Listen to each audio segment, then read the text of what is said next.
He said,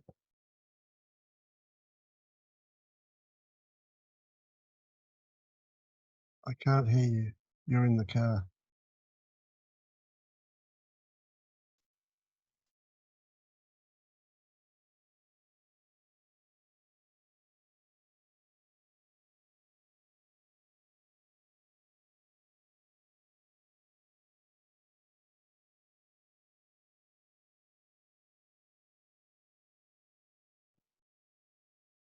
Hello?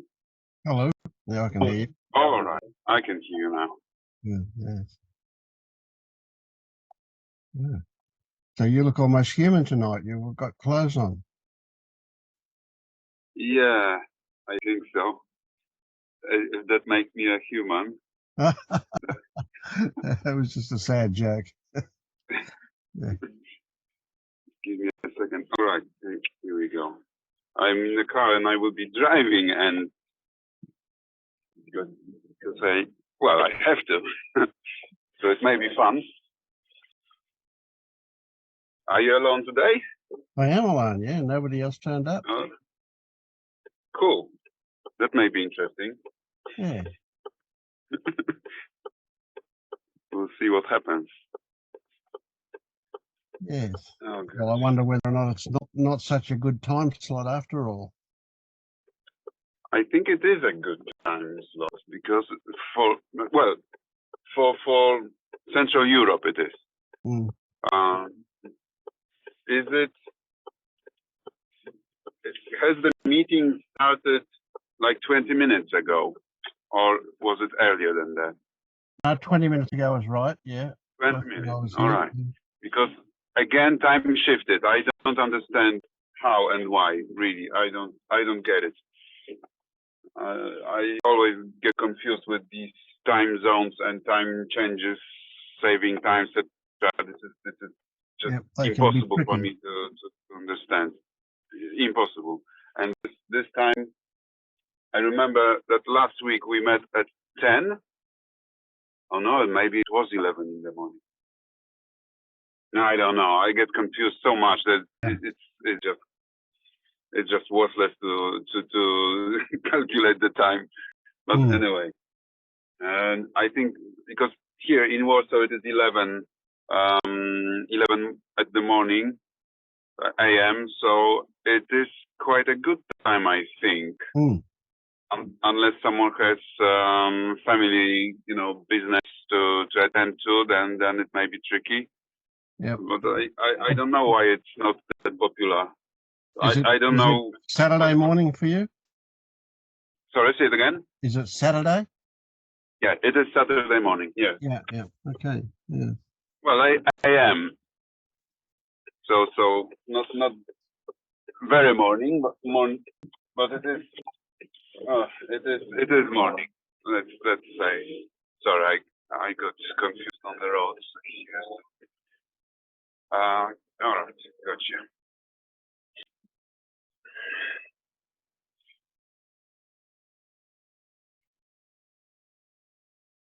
Well, interestingly, it's more.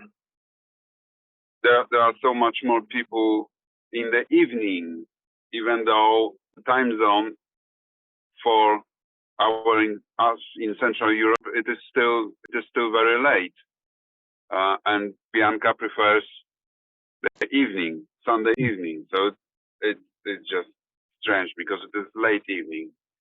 Well, anyway, for me, it's any form of kind of communication it's fine. Whatever the time, whatever the medium, it is just okay. So yeah, it may just be that it's early days and people don't. Well, I tell everybody when I mail out, but yeah. Anyway, well, we'll see. Yeah. We'll see if it works out, then that's fine. Not so sure why it's working that way, but anyway, it doesn't matter.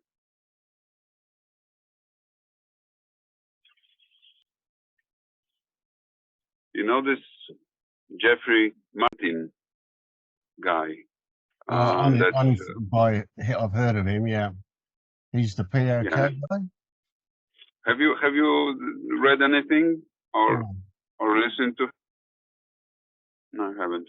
It's quite interesting. I think it's kind of a scientific approach um, to what we are yeah. going through. Let's say from the point of view of the, well, let's say outsider, like somebody that is researching the subject, and as long as it is kept that way, it is interesting to see what it looks like from outside, and how he can categorize, the adventure. Mm. But then he gets into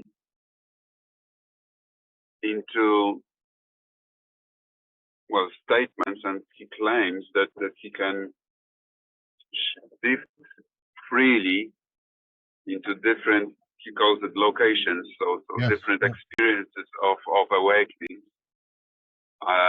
like willfully and skillfully. I don't know. That sounds really. It's like almost like schizophrenic for me, because when he talks about just looking at the experience from the outside and categorizing it, it sounds legit, and it sounds really even useful, I'd say. But then he well spoils it all with strange, like, assumptions, or strange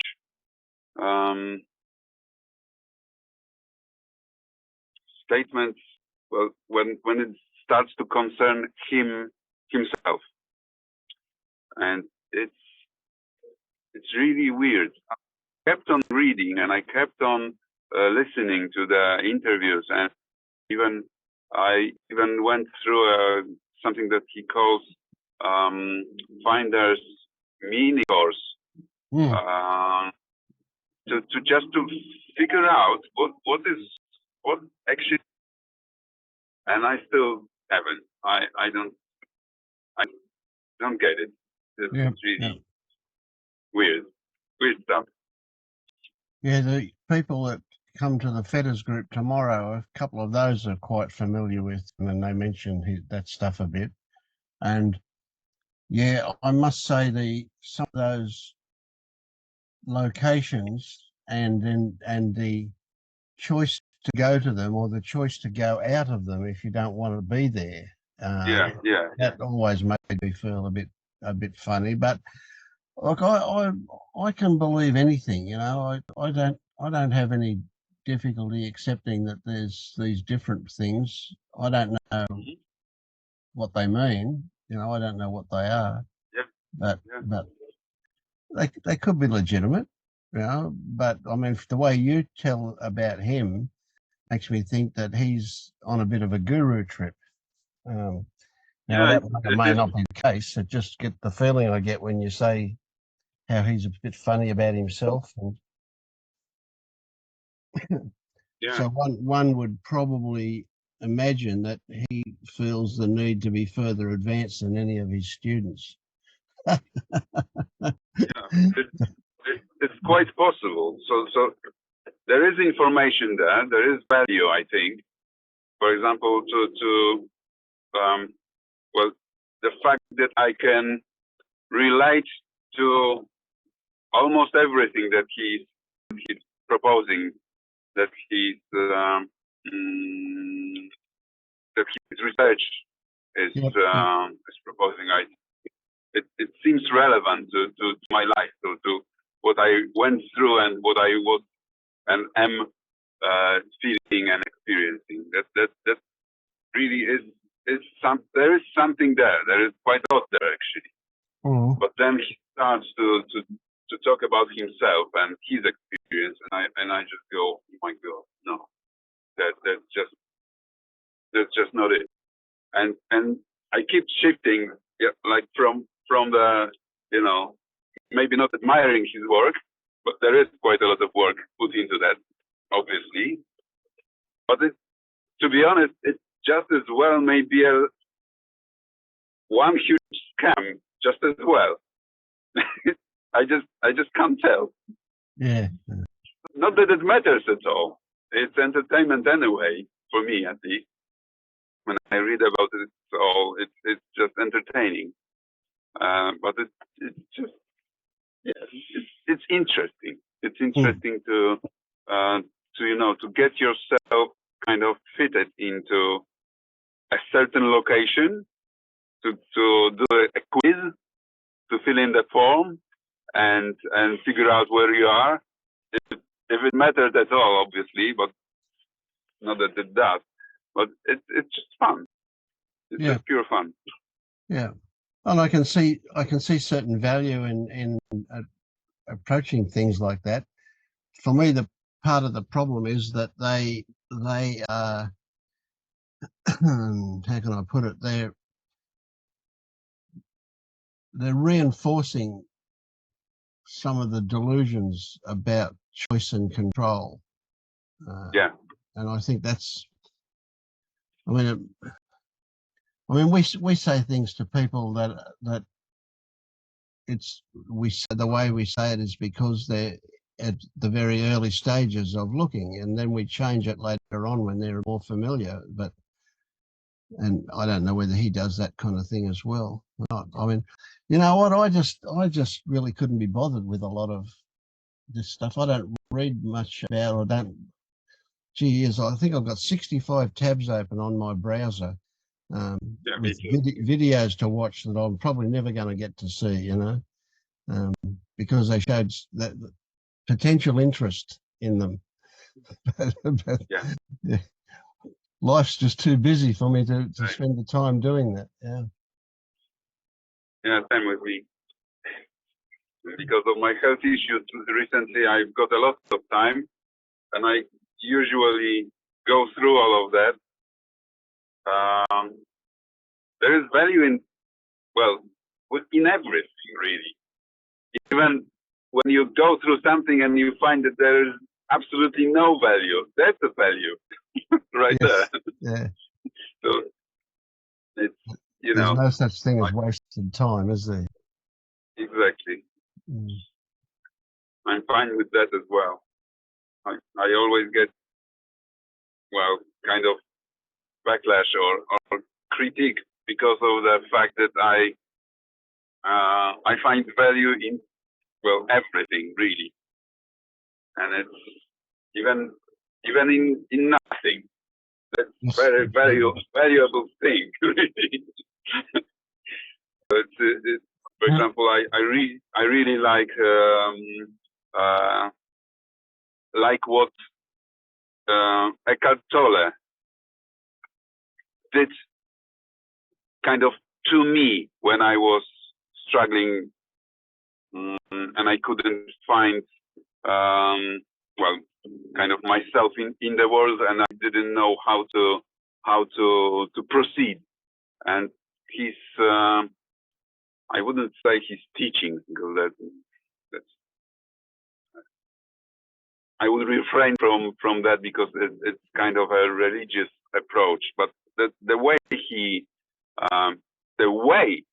talks, not what he is saying, but the way he talks, calmed my mind, and my brain went into a state that was much more productive, and I settled down and just do stuff that I wouldn't be able to do without this help.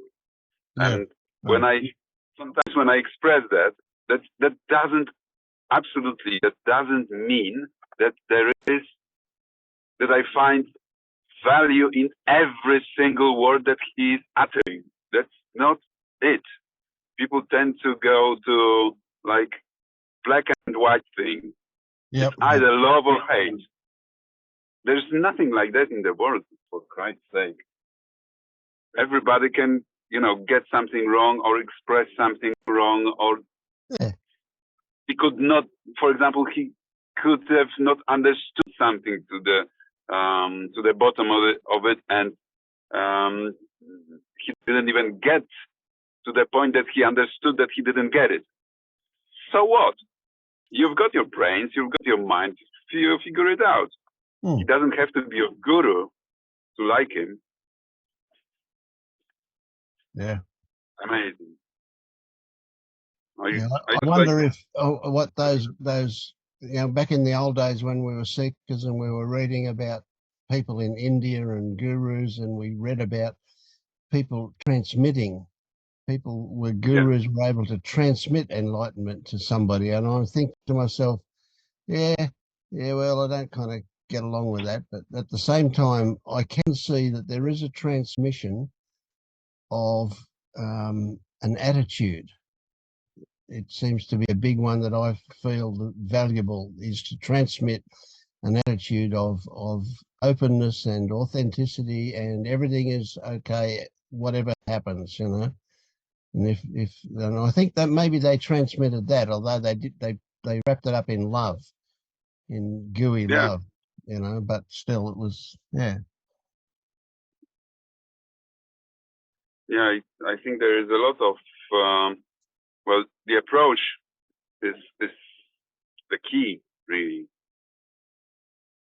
The way you resonate with what is, that's the thing. yeah. Not to change what is, but to change, I don't know, the reaction to what is, if we can change anything, really. Yeah. But that's, well, I think that's a big key. I think that's a big thing. I mean, there's a couple of fundamentals, and one of those is that we can never escape stories. They're constant. They always have there. But how we respond to them is what gives us our quality of life. yeah. Or The story is that. actually a reality, isn't it? Yeah, yeah. What else is reality if not a story? There's nothing else.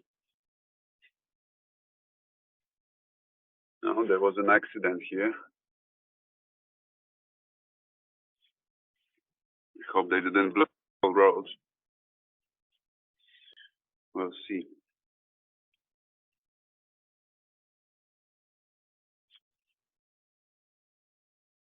I've got quite a lot of real life examples right at the moment in my life about this.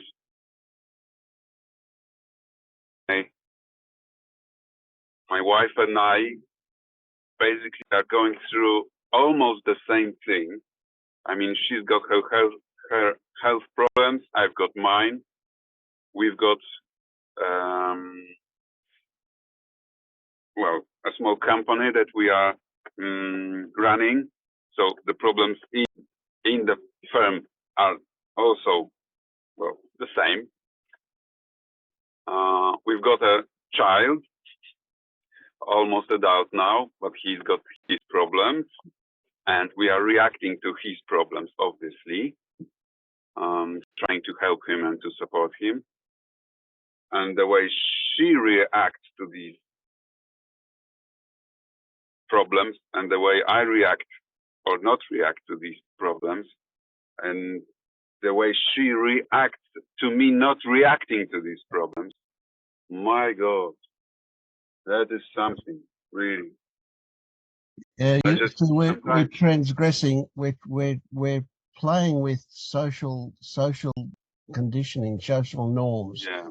So the first thing that she's going to think is, if you didn't react, that means you don't care. Yeah. And of course, it's not true. Not even close to true.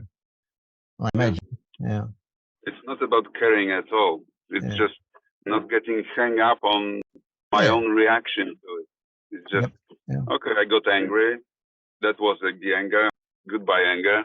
That's it, right? Yeah. And she's just clinging to that in a way that I remember being that way. I remember going into that spiral of thoughts and reacting to the thoughts and react reacting to the reaction to the thought, and it was just never-ending whirlpool of shit, really. But there's nothing you can tell her that's going to change her reactions.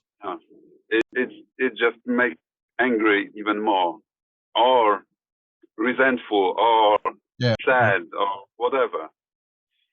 And the interest, I think the most interesting bit here is that she would not, even though she sees, I think, I don't even know how to word it, but even though she sees, well, my kind of calmness and freedom in that I'm not following these patterns, she is clinging even more to her patterns, like in the opposition, to get into the position of the opposition to the approach that I am expressing. Yeah, because your attitude frightens her. She's frightened by the way you are. Yeah. I think so. That must be fear. And she's frightened on her own behalf. She's not really frightened about you, but she's frightened that if she adopts your attitude, that will mean something bad. Yeah. It's a tricky one. All you can do is support her, and of course, the really hard thing is not to get sucked into what she's going on about, because what she's going on about is just superficial. It's a cover. It's a diversion from what she's really feeling, and you know that. Yeah, that is so obvious, really. But I wouldn't even try. Sometimes I try to, give her like a pointer, very delicate pointer. Ideally, I would like to really shout at her, "Stop doing that!" Right? Yeah. Why are you doing that? Yeah. But obviously, I'm not doing that. Yeah, of course, and there's no way that she can see what you see. That's the difficult part. Yeah. No. Yeah. So there's so frustrating. One of the things that were part of my seeking days was oh God, I've forgotten the name of it now. What neuro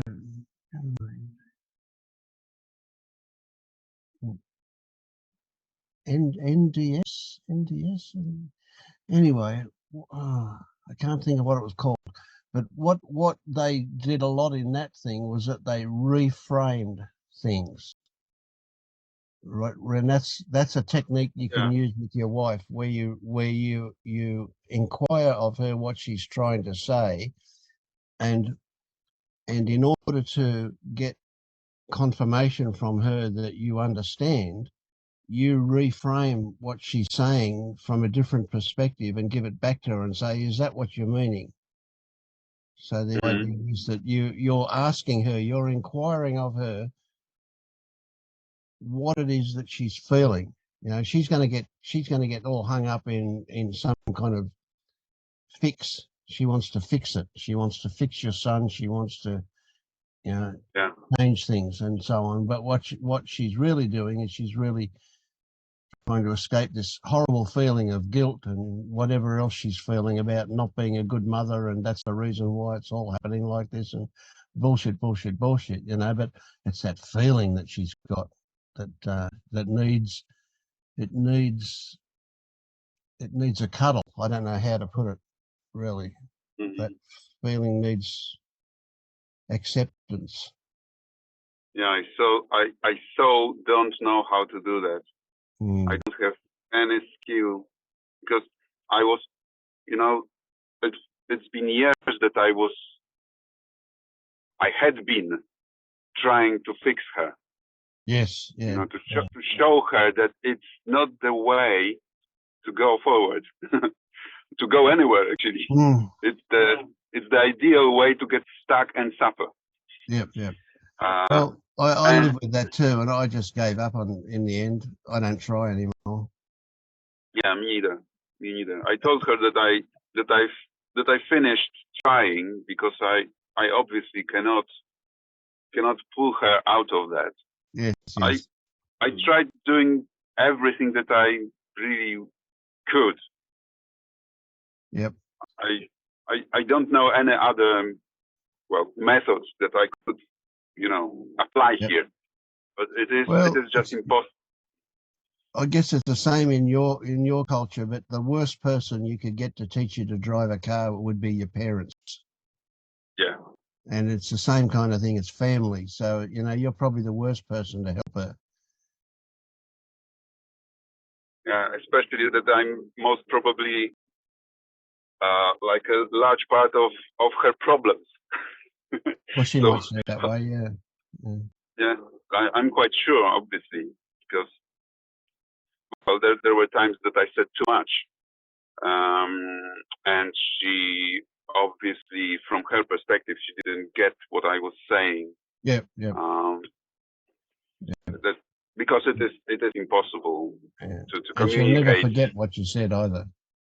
No, she got hang up on that completely, and that's obviously something that I wasn't aware that I was doing, because for me it was so obvious.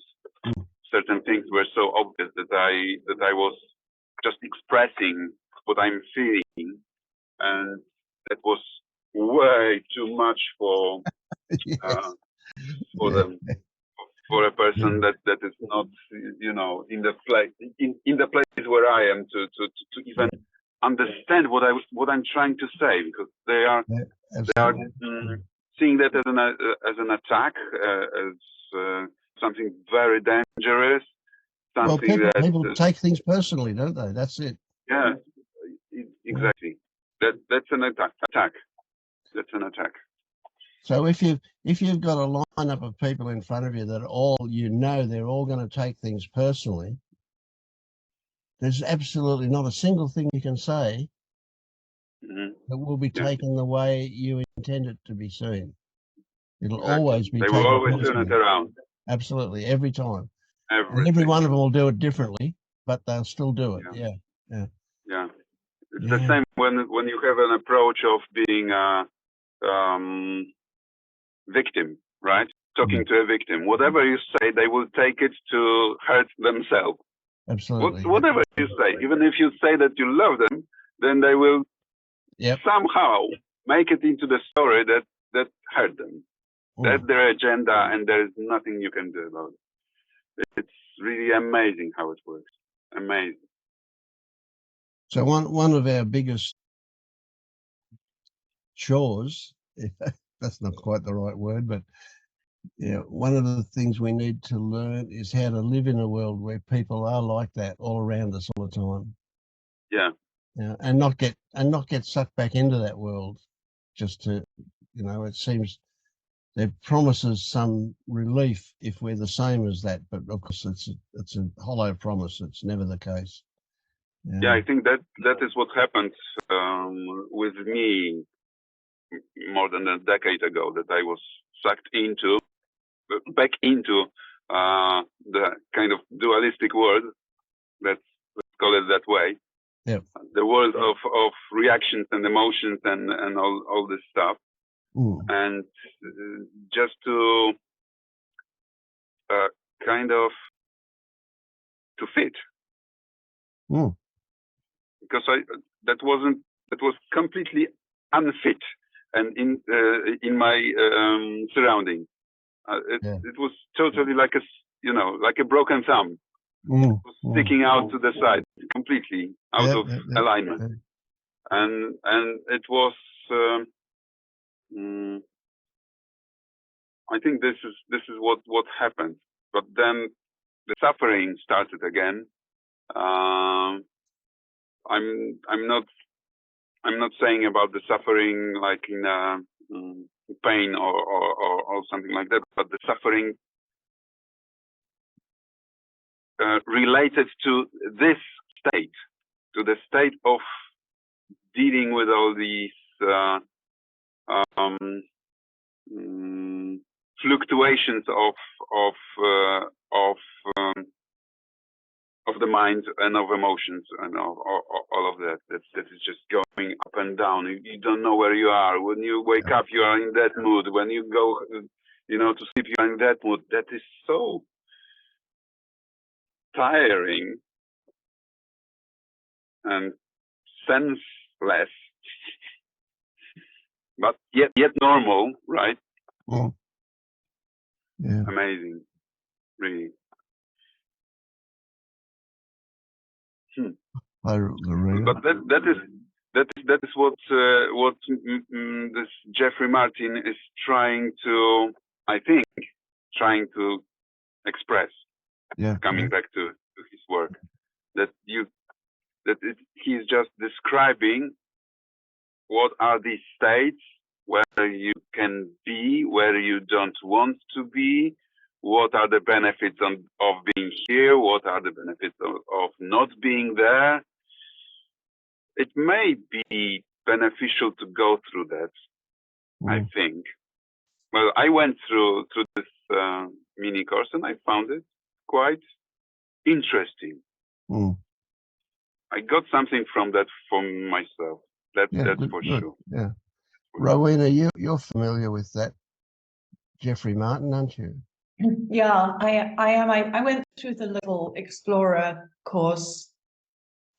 For me, I found it too analytical, and I'm just trying to get away from anything to do with mind stuff because it's just so important for me all the time.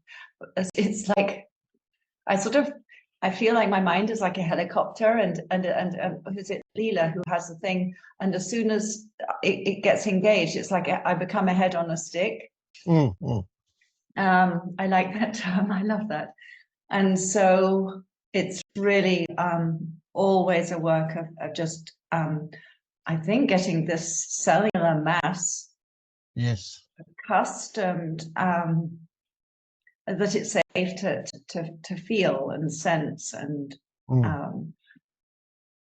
recently, actually, it's funny, I was doing a 5 theta work with over a difference in opinion. And I didn't react at the time, although I knew that there was like a little bit of a, inside, but there was no, but I thought, okay, so there's definitely work to do here. And it led me all over, back to identification with thought, feelings of sort of dismissal, which led to sort of, in a way, feeling shamed. It was concerning a particular type of practical application that that I had been, that I put in place to in order to have some control over a situation. And so it was about control. And then this third, I was just following through the Vanillas thing of third theta. And so the feelings became really intense, and there's still something there, even though how just a difference of opinion, which intellectually I know is like, why shouldn't that, why shouldn't that person have a difference of opinion? It's over a particular device thing. There are plenty of different ones, but I had chosen the one, and it was sort of all about control. And then I thought, well, okay, what is it I want to control? And actually, I got to a childhood fear of my mother's response, which was always like the end of the world. It wasn't fear of dying or fear. It was just like, when things go wrong, then you have to overreact. And so I have that. So in a way, I realized that it wasn't mine, but that I had somehow taken it on, and it was connected with that. And this whole little thread of story was incredible. And I'm still working on it, and the sensation thing. And I just start with the phrase, so-and-so didn't agree with what I said. And and all these little threads that sort of aren't so important really, but they just showed, yeah, there's something deeper, go deeper, go deeper. Yeah.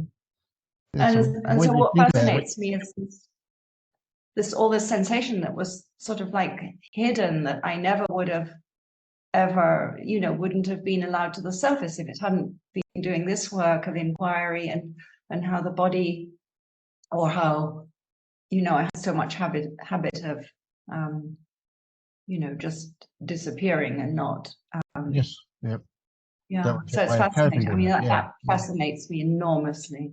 Mm. Yes, it's interesting, isn't it? And you know, it can be that you have one experience as a gee whiz, you know what, a 4-year-old or something, and that experience is a bit traumatic for you. That affects everything related to that for the rest of your life. Yeah, You never until it's die. seen Yeah, through. yeah, until it's seen through, until you let go of it. And so what the amazing thing is that we take with it that naive 4-year-old's perception of the issue, and that becomes hardwired, and we suddenly find ourselves in this panic state, and we Yeah, don't know why, you know. exactly. It's your mum's panic, and it was your panic about her panic, and so on and so on. But yeah, amazing, isn't it? Yeah. And I suspect that we'll spend the rest of our life allowing these things to bubble to the Yeah. surface and dealing with them. I don't know. Yeah, and it's okay. It just makes life Yeah, so interesting. And I really absolutely. like Yeah. it. I mean, I enjoy the feta work enormously, but I love the Vanilla and Todd's idea of the wheel, that, you know, you're not following some linear, again, too much mental, am I here, am I there? Yes, Just absolutely. Yeah. seeing, oh, that's being activated, and oh, and how much story, you know, identification just takes you on such a merry dance, or not Yes, merry dance. absolutely. Yeah. Yeah, so Yeah. I get the thing with, say, like 4 and 5, for example, and I mean, I cannot for the life of me see any difference between them. So desire and aversion are just absolutely the same thing for me, every which way. So it's like those two fetters go together, but they're still based on Feta 1 stuff or whatever. You know, so really, there is no no, thing. You know, I'm always because amazed everything when in the end people. is identification. It's just showing how there's different sort of flavors of it, or qualities. Yeah. What I liked about, because I was very totally always work, I pretty much always work with Beta 5, but I did like Pernilla's example, or her description of 4 being, having this, oh, if I have that cake, I'm going to feel so good, and the energetic, outward, expansive, like this is going to make me feel good type of thing. Mm.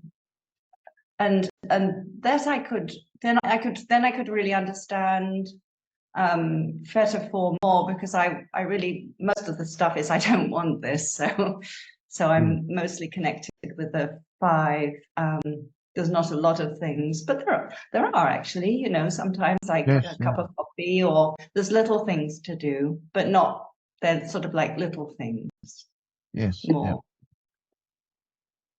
So we can say probably fairly easily that if we have a desire for something, we have an aversion to the opposite.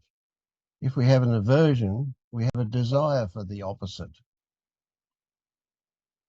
It seems to be like that, but I think, I mean, also, I think that the desire can be quite related to habit.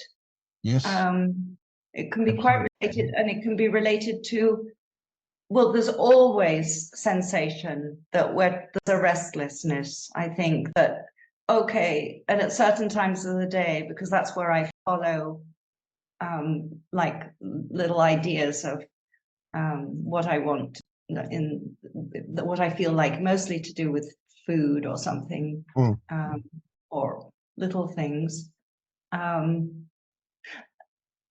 so the aversion, what's behind it, the sensation behind it is really, that's so interesting there with the, I want that, oh, it's time for that. Whereas I don't want that is more reactive to situational, I think. Yes, there's a difference. One is There is a subtle pushing and one is a difference. pulling. Yeah. Yeah. Then the question is if it is, well, how to say it? Because you may be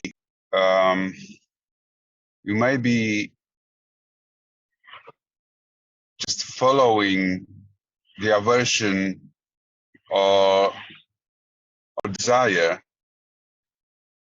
and also suffer because of that you are, well, being pulled or pushed around. But also there is kind of a beauty and truth in that. I mean, this is the play of the reality, that you want something and you don't want something, that there's a light and that there's darkness. I'm not sure how to express that really, but I find it very, well, I would say beautiful really, for the lack of a better word here, but it is very kind of nice, for example, to have a cup of coffee in the morning or whatever you like. Yeah. And there's nothing really wrong with that. Totally.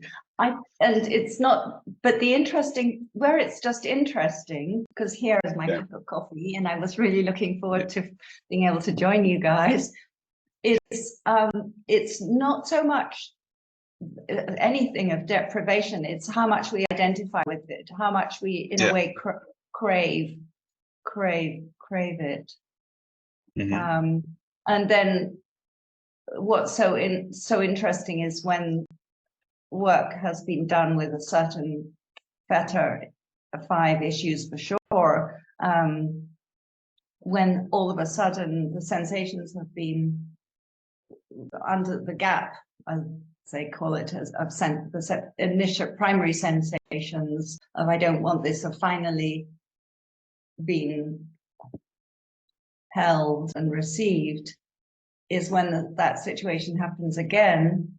If there's not a big story attached to it, which is what I'm working with now, when that happens again, that it's like, oh, there's nothing here. It's like all of a sudden there's nothing. And that's it's so just funny. nice. So or not it's so nice, funny. and that's it's it. like, oh, you feel almost like naked, or like you're standing on a, freedom. there's just nothing there anymore.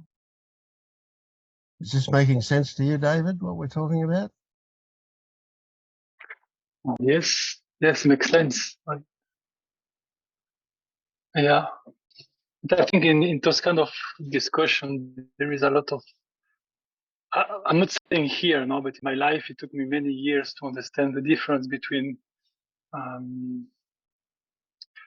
like preferences and desire and aversion. And now, in the last few months, it's kind of getting clearer. And I think this is what we're talking about now. Yeah. So yes, it makes sense to me a lot. Great.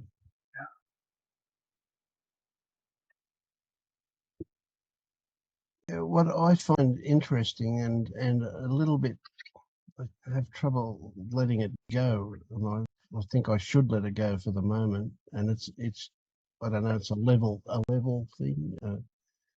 Wrong word, but you'll get what I mean, I think. And that is that if when we look for the gap to to deal to work with something, what we're kind of doing is we're looking to not respond to the stories that are involved with the sensation. So we're looking for the pure sensation in a way, and then the gap, I imagine, is kind of what surrounds the sensation, but before the stories arrive.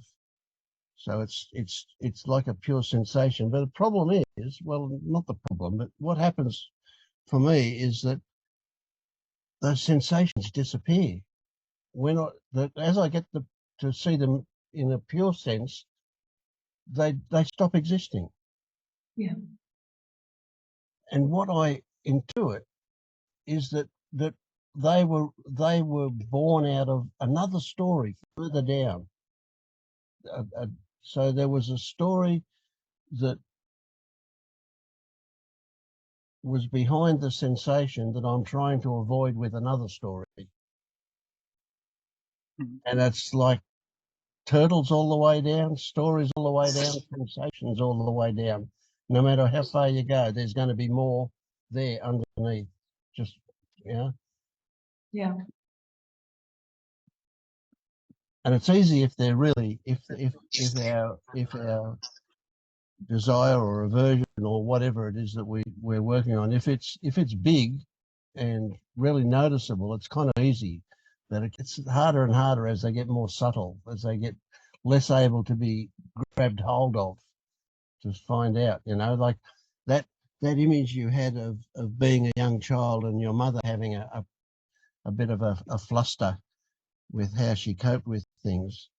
Yeah.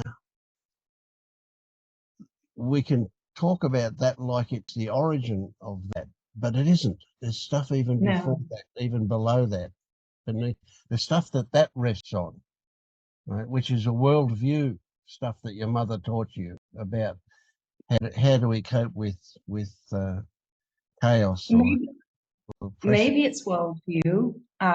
Maybe it's genetic.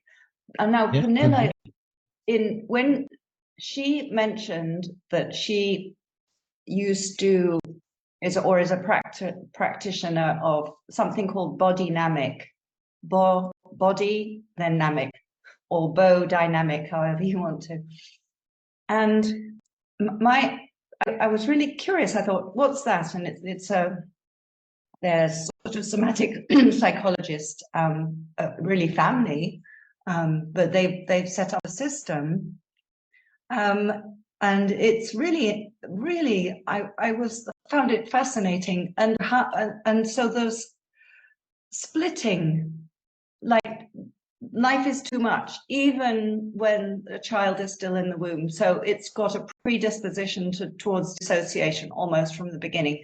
And then there's about like 7 stages of development that they go through. But I was so fascinated by that because I could see exactly that was my way of functioning right from the very beginning. Like everything was just too sensational. So I just somehow, vacated the body. But so who knows why? That was just this organism, I think's response to even before it was born, or maybe, in the first, and there was nothing to indicate anything that remotely would have been happening.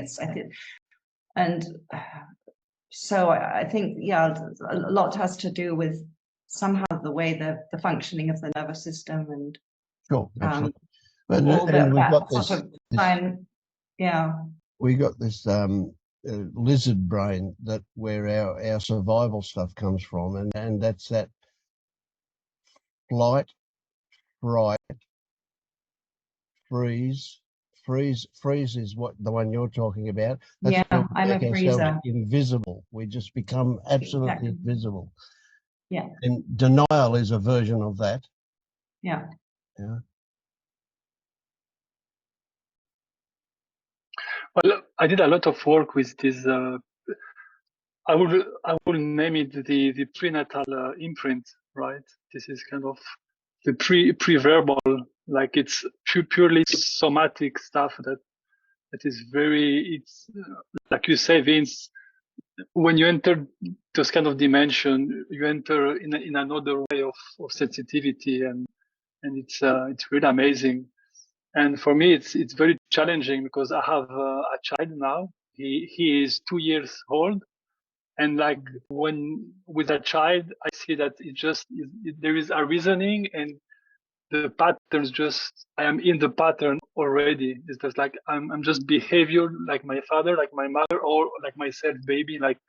And it's a beautiful work, but as a parent, it's so hard because I have no break. It's like I have to do the process while I am in action, while people ask me to talk or to organize. Like I need to use my intellect at the same time be aware of my body, at the same time be aware at the same time, at the same. So sometimes it's true. It's really a lot.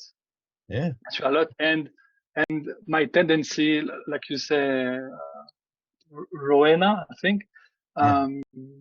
a lot it's dissociation. But I think many people who come to duality is because they are expert in dissociation. I mean, Yeah. because we want God because it's too painful to be human somehow. So now for me it was a huge years and process, and now I'm finally succeeding, like for the last few months, to really be in contact with my emotions, accepting, being tender with it, at the same time trying to interact with my environment. But for me this is already a really huge step. So yeah, it's very interesting. It's very interesting work. Yeah. Yeah. Yeah. Yeah. Geez, I'm Yeah, glad you're here. Yeah.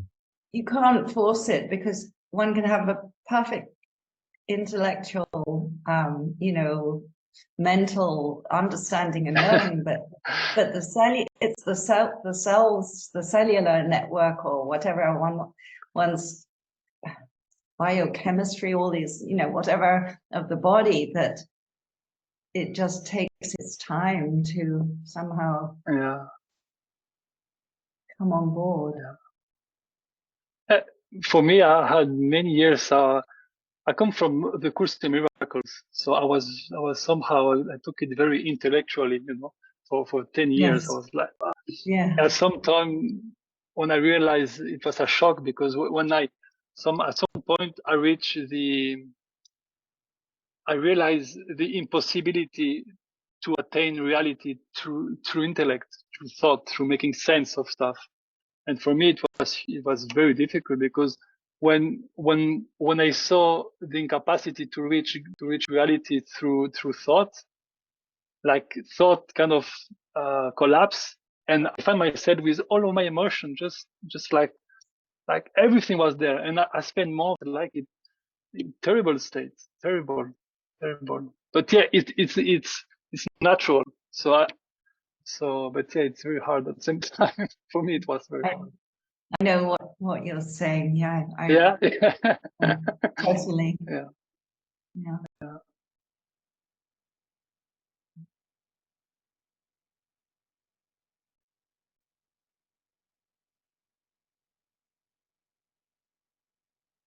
I think for me, what was not a block, but you get glimpse, you get massive glimpse, there's no self, and then all those things start to come up, and then what confused me was, well, I'm not the self, I'm not blah blah blah, and all that. Why do I need to do these analyzing of the mechanics of things? But then, I mean, I just had this it's really simple. It's almost like the realization comes. So you do go through the body, you go back to the body, and then you go, you go back and go through the body. And then that's what makes the doubt freeness and the other things we originally strive for emerge. if that makes sense. So it's like, and that non-duality thing where people just go into dissociation and then they have problems later. Does that make sense? So it's like you have to just, it's almost like you go, and this is just a way to describe it. You go up and then you're up and you're like flying around, and then all of a sudden it's like drop. And then it's like, whoa. And then you have to go, it's like the know thyself sort of thing. Know thyself, and then you're free from the self. And it's so different for everyone too. And it's Absolutely. And the more stuff we clear away, the more stuff can come up. and then at some point that's when deeper, you have to release deeper and deeper and deeper and deeper until it is sort of that thing. It's almost like as you go deeper, deeper, deeper, deeper, you realize really this is not something that has any kind of words. And then and that becomes clearer, and you get, and it's in that frustration too that it becomes clearer that this thought process is not what you might call an entry point, or Absolutely, yeah, agree, yeah.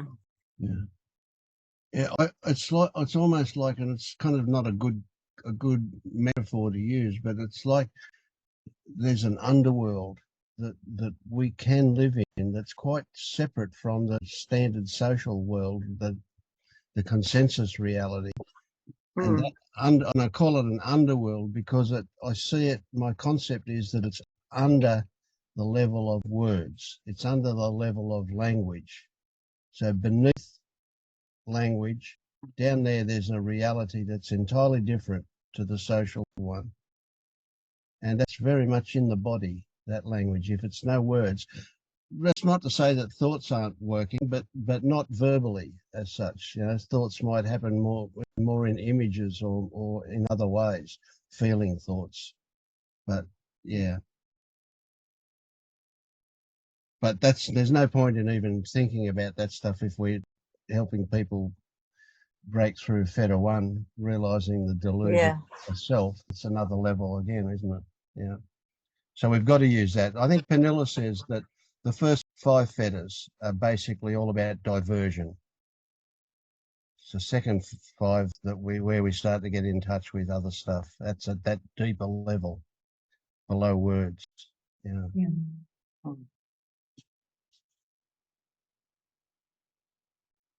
I think what people need to remember as well, or at least I did and do, is the process can change. You know, for me, if I stick to just, it has to be this way, it has to be the Feder example, or it has to be this example, or whatever, it can fluctuate, and allow it to fluctuate. You know, allow the process to go where it's kind of going. And so say, well, that's not Feder work, or that's not whatever work, or that's not in my somatic work, or whatever people are doing, and just try to be really flexible. And then, and again, it's different. Other people really function well in that structure. You can find out how, you know, I although I don't like to say this, I tend not to function well in structural, step-by-step things. And I'm very frustrated for a while trying to follow a structure because it just felt really confining. Binding. The story of my life ever since I can remember. The rebelling against the structure.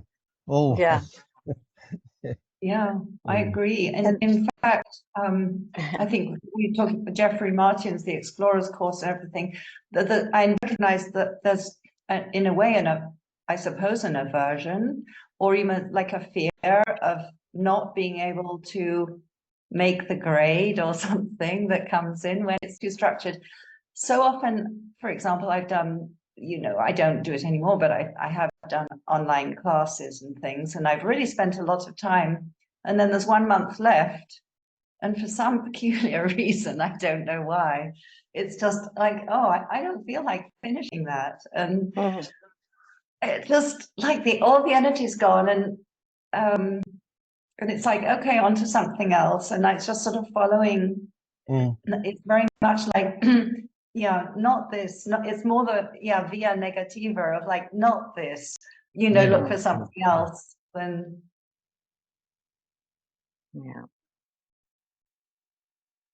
for me, it make a lot of sense, because for years I was just I had no structure, like not really master or nothing. I was just bumping around, like I have no idea what was going on. But like for the last 6 months, I found out this feather work, and it really helped me. It helped me just to understand a little bit now how it is structured. I mean, what's happening to me somehow with a more pattern view, right? But I think but I use it very, very with sensitivity, because as soon as I start to say this is one step, my mind enters, take it, and doubt arises where I am now, and then I'm lost again. So it's like it's very useful, at the same time it's like I have to be careful, because doubt with this frame, doubt in me emerge more easily when it's structured that way. But it's a great tool. I mean, it's really changed my process for sure. So David, what comes to mind for me there is that you need to be careful that it's not a Feta 3 issue, that's rites and rituals and a superstition, if you like, that whenever you do something, there's always a response this way. That can be a trap. Yeah. Just need to keep an eye on that. So we can do the same thing, but with a different motivation. And so the idea is that I used to think that I'd have 3 good things happen in a row and then a bad thing would happen. And after 3 good things happen, I'd be waiting for the bad thing. Well, that's just superstitious rubbish, isn't it? But that's what I used to believe, Yeah. So so you have to be also careful that you don't that there's no superstition involved in if this then that. No, I would not say it's superstitious. It's just like when I start to think, like when I think that I passed like one step of the feather, my mind go up. Have you really? Because this happened to you. I agree. And I'm doubt again. So this is what I'm talking about for me. This is where I get caught into doubts easily. Right. Yes. For now, at the moment. Well, I have the same thing as you, in the sense that it makes no sense for me to see the fetters in a linear fashion, because we've always got we're dabbling in several of them at once all the time, I think. But then, I approach it from this intellectual level. If you're approaching it from an emotional level, where you're saying the moment that I think I've broken fetter something or other, then doubt comes along, so I better not say that. That is superstition. That is rites and ritual stuff. It could be, and only you will know, it could be just a description of your memory, or your interpretation that you had at the time, and then we only have to put a couple of things together as a human being to see a trend. So it could be something along those lines, So anyway, all I'm saying is it's good stuff to investigate. Yeah, but what you say, it's true, because there is a big part in my mind that still believe that I will arrive somewhere. Yeah. And this is kind of what you say. This is what I get, that is true. It's true that I'm still like, I will arrive somewhere. This kind of, if I pass this, it will happen this. So and then I'm lost already. And so, That's true. and with any of this stuff, it's not a matter of it not happening. We're not really saying it's bad that it happens. What we need to look at is that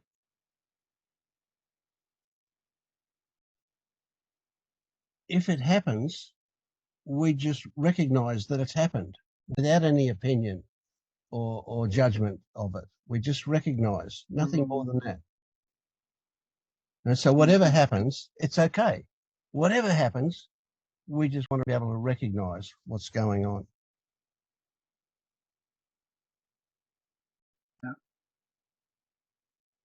We too easily get to the thing where we say, "Oh, we're thinking too much," and the implication is therefore we should think less. Well, we can't control how much we think, so it's not the implication at all. But the way we talk, our language can mean that it can appear that way. Yeah. How are you traveling, Michael? Good, good. My approach is different from yours, Vince. Your approach is a bit more conceptual. Mine is kind of more practical. But I think that the conceptual models are very important in the beginning and like further to some extent. And so because the mind wants to know, and like it really wants to know, so you cannot just avoid it, you cannot just like ignore it, so you have to give it something, so you have to give the mind a system, and then it will be like, okay, this is what we are doing now, the mind can kind of relax. But then my experience was that at some point the mind just sort of stops. Like I don't really care anymore about systems or what or where. But until recently I was very much into that. And so there was this constant sort of trying to figure out where I am. Have I passed this thing or that thing? Am I here? Am I there? So my approach is kind of more practical. Yeah, the mind is very active. You got to give it something. You got to give it something. You got to feed it something. So, feed it something good, give it some kind of things to think about so that it's not going to go and, browse Facebook or whatever else or watch YouTube. Give it some sort of helpful things. Give it some inquiry to do.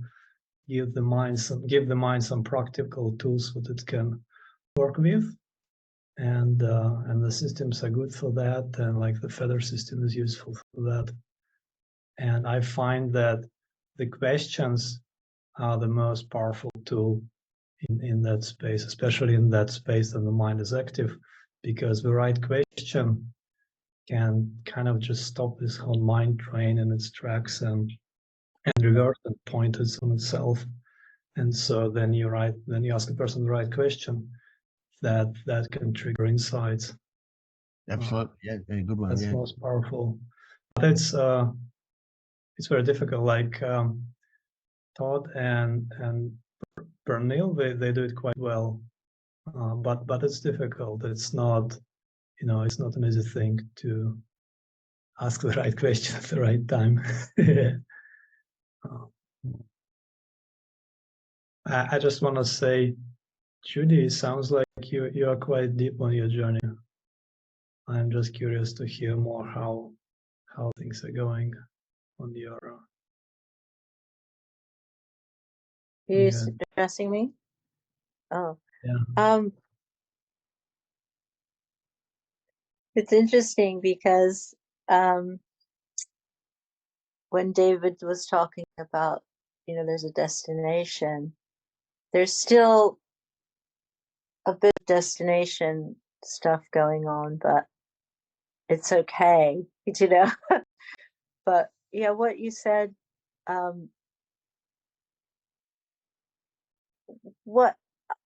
it's very difficult to talk about actually, because it is so true, and it's again that paradox that you have to eventually stop seeking and looking for things, but you have to seek and try those. And what you said was really good about how there's things that there does need to be some side of system at first for the mind to grasp. It's almost like you're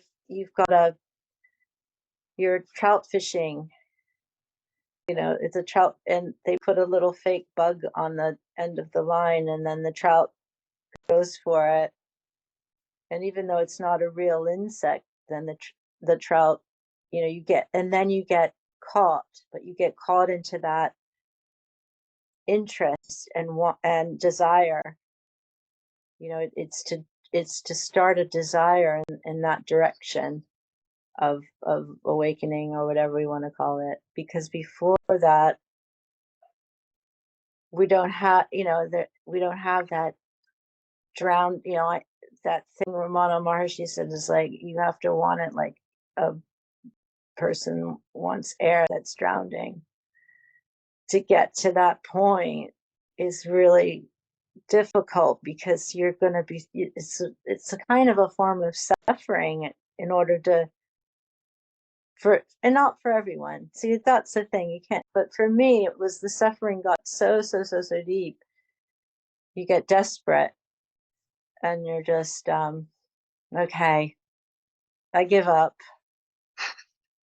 You know, I give up. And then slowly just things, and it's not a permanent state. It's not a state. So you have to stop looking for states. You know, oh, am I in this state and am I in that state? Have I reached this? And I think the fetters are great for people. I think what happened to me when I started doing the fetter thing was it started making me think that there was something wrong with me. And I had to say, because there was sort of exercises or you repeat phrases, and that sort of brought on some more doubts in a way. But to me, everything is helpful. Everything's your teacher. You know, everything. Like my cat is, you know, my neighbor. You know, it's like, and doubt is a teacher too. When doubt turns up, it's a great opportunity for things. Yeah, and also I think what was a big opening for me was gratitude for shit stuff I labeled as bad. Yes. And like really grateful for it. Yeah, and you're not, and for a long time I was like, well, who am I being grateful for? There isn't, it doesn't, that's where you go, no, it's just comes up and you allow it. And it feels good. Gratitude feels so good. So there's a reward in a sense, because, you know, we're always seeking reward, aren't we? Yep. And gratitude is getting something out of something. You know, what can I get from this? I just had a thought about the, you know, going into the sensations and the somatic stuff was sometimes these beliefs that are holding us, or what we say holding us back, are really small. They're the silliest thing, but as a baby or a child, it's because the scope of it, the reactions in us, that belief, it's not a big trauma thing, or it's not, it could be I mean, I had this one thing that came up, and it was, I didn't get picked first. Nobody picked me to go on a team at school, you know, and it was gigantic what came up. Yeah, absolutely. Your world falls apart. Yeah. So I suppose, yeah. Not being picked, or being picked the last for the team. Yeah. But as an adult, when I had that memory wasn't hidden, but I just thought, oh yeah, that was kind of sad, but yeah, you know, that's nothing. And that as a parent, that was really difficult for me in hindsight with my children, not realizing that we forget, we forget, and then we don't understand our children, how massive some of that stuff can be. And so, yeah, it's, and I just had to laugh. I said, oh my God. But I don't, as far as where I am on my journey, I don't really know. No. No, but what amazes me as well is, and this is again the paradox is, there's, and this is why sometimes I have to stop listening to other people's experiences. I did for a while because that was creating expectancy and thinking, well, I didn't have that. I'm not having that. I wasn't familiar. And it makes sense why some of the sages and things, they were so secretive about everything, because they must have thought, well, if we if we say anything about it, then they're going to have an expectation, So it's so that. Or they're going to burn me at the stake or something. Actually, I've recently learned that the Buddhist monks are not allowed to talk about attainments and fetters and stuff like that. And the original reason, that's actually one of the main things. It's like the fourth or fifth tenet or something like that. And the original reason is because the Buddha was concerned that they would use it to get more, better treatment, more food from people by saying that they have sort of attainments that they didn't, and then people would be, of course, more inclined to give them food. So that kind of makes context. But I think it sort of slows people down too.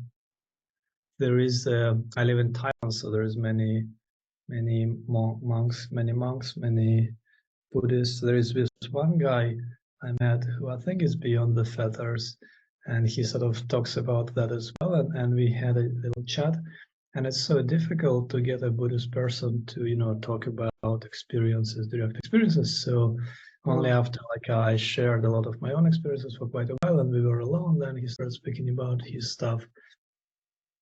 And it's quite interesting how there is this whole system that monks have so many rules that they have to obey. That I think a lot of those rules actually make it more difficult for them to awaken. I think maybe part of the rules is to have that intention. So if you can put up with this, your intention will get struck. You know what I mean? What they call it, that intention. Easy. I mean, it's I think it's much easier to be a monk than to live a normal life. Yeah, too.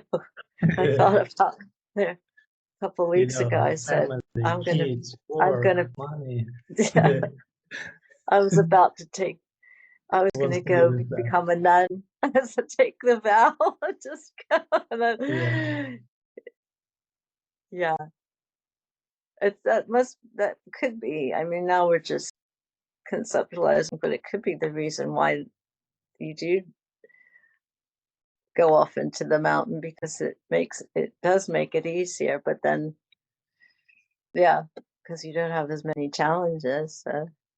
But that's the hardest part, I think, is because people want to escape, because there's the awakening, and then there is the embodiment, the integration, the deconditioning. I think the deconditioning is really the hardest part. You do a 45-day course, or you do whatever. You go to Liberation Unleashed, and there you have some awakening. But then, it takes so many years to work for your stuff, to learn to embody, and then to sort of come back to this crazy world and find some way to integrate all that with all the with all the bullshit, and sort of you know, play the role somehow. Yeah. I still find that challenging. Like I went to a business meeting last week, and it's just, you know, just a bunch of people talking about business. So it's like a usual kind of meeting. There is like 3, 4, 5 people standing, chatting with each other in like all these different groups. I went to like one group and I chat with them a little bit. The other group chat a little bit, but everybody is just too focused on, the energy is like really heavy, and everybody is kind of too focused on the business, on the things we are doing, and it's all like very similar. And I don't know, it's not fun. It's kind of hard to relate to things. Yeah. It's a process. Yeah. Other people's frameworks, or that the consensus thing that you say, Vince. Yeah, like, and I had like conversations with people. That sort of consensus of everyone's agreeing that that's the reality, and you're just like, well, okay. Well, yeah, and I kind of learned to just, okay, well, that's sort of the framework. Okay, I just have to kind of live in that framework in a way if I want to talk, because otherwise they would just think I'm crazy. Yeah. You don't want to like constantly go and trigger people, right? So you kind of have to be practical about it, right? So, you know, and it's okay. Sometimes I come and I smile and I pretend. but other times I say what is, and you know, people have different reactions. I wonder how much influence that has. I wonder how much influence we have on people just from being near us or talking to us by having certain level of awakening. It's kind of interesting to measure it sometime.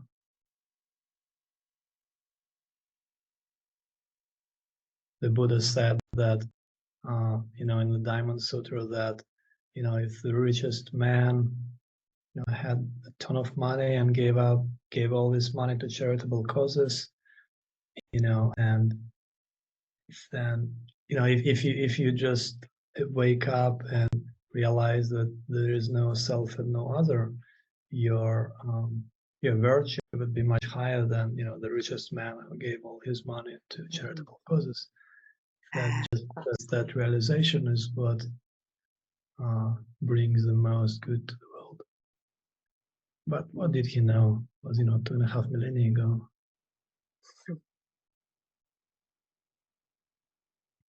Also, I think cookies are good. Isn't it? Chocolate cookies. If you go through the world. Vince, you're distorted.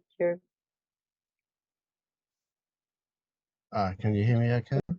Yeah, now I can. Because you said something, right? Is it? Yeah. I was going to say the idea that as we awaken, that we have a positive effect on the world around us is interesting. It's a tricky one. We certainly don't need to go through the world feeling superior and thinking that we're a good thing for the rest of the world per se. Yeah. Yet we do go through the world thinking that we're different and that we're having a good effect on the world. But my experience is I don't know that's the case at all. I have no idea whether or not I have a good effect on the rest of the world. Some kind of indication is that I don't have any arseholes in my life at the moment and haven't for a long time. So maybe that says something, but I don't know. Yeah, I think looking for out results. It's again looking for results, isn't it? When you do that, you're sort of, well, that hasn't changed, or this has changed, or I still get that stomach ache, or You know, my cat still meows a lot. You know, it's like Why it's hasn't the more war the in Kosovo finished? Because I just finished meditating. It should be gone. You know? yeah, yeah, I've yeah. noticed my relationship with cats changed. Like previously, I used to have a cat, and my neighbors have a cat.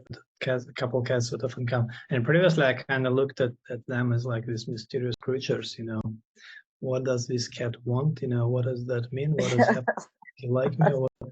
Now it's just like surprisingly clear. Oh, there is a cat on my doorstep.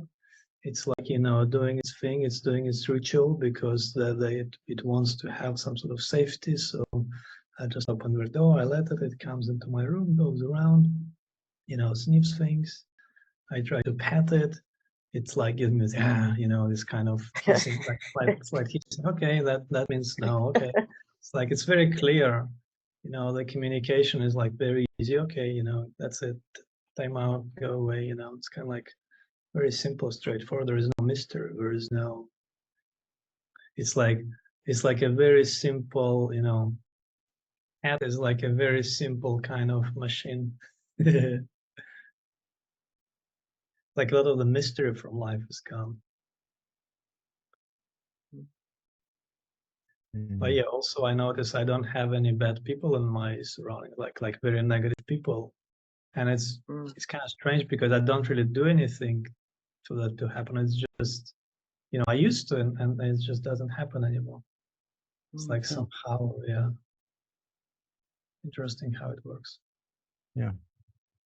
But I like to like measure and observe things. So like sometimes I like to see like people who suddenly come into my, you know, that I start to communicate with often, and then see if they change or not change after a while.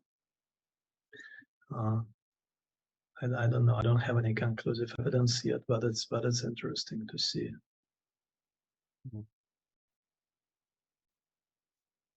Yeah, see, I don't remind myself very often that I'm navigating a world full of sleepwalkers. I find that everybody that I come into contact with is genuinely interesting.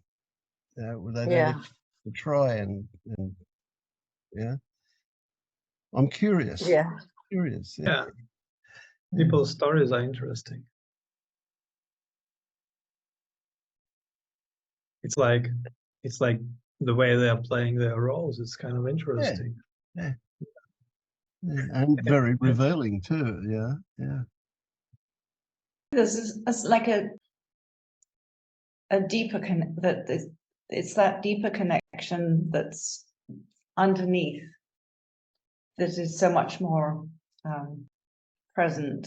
And so people, yes, their uniqueness, the way they express and what they do and whatever, but there's this, which is this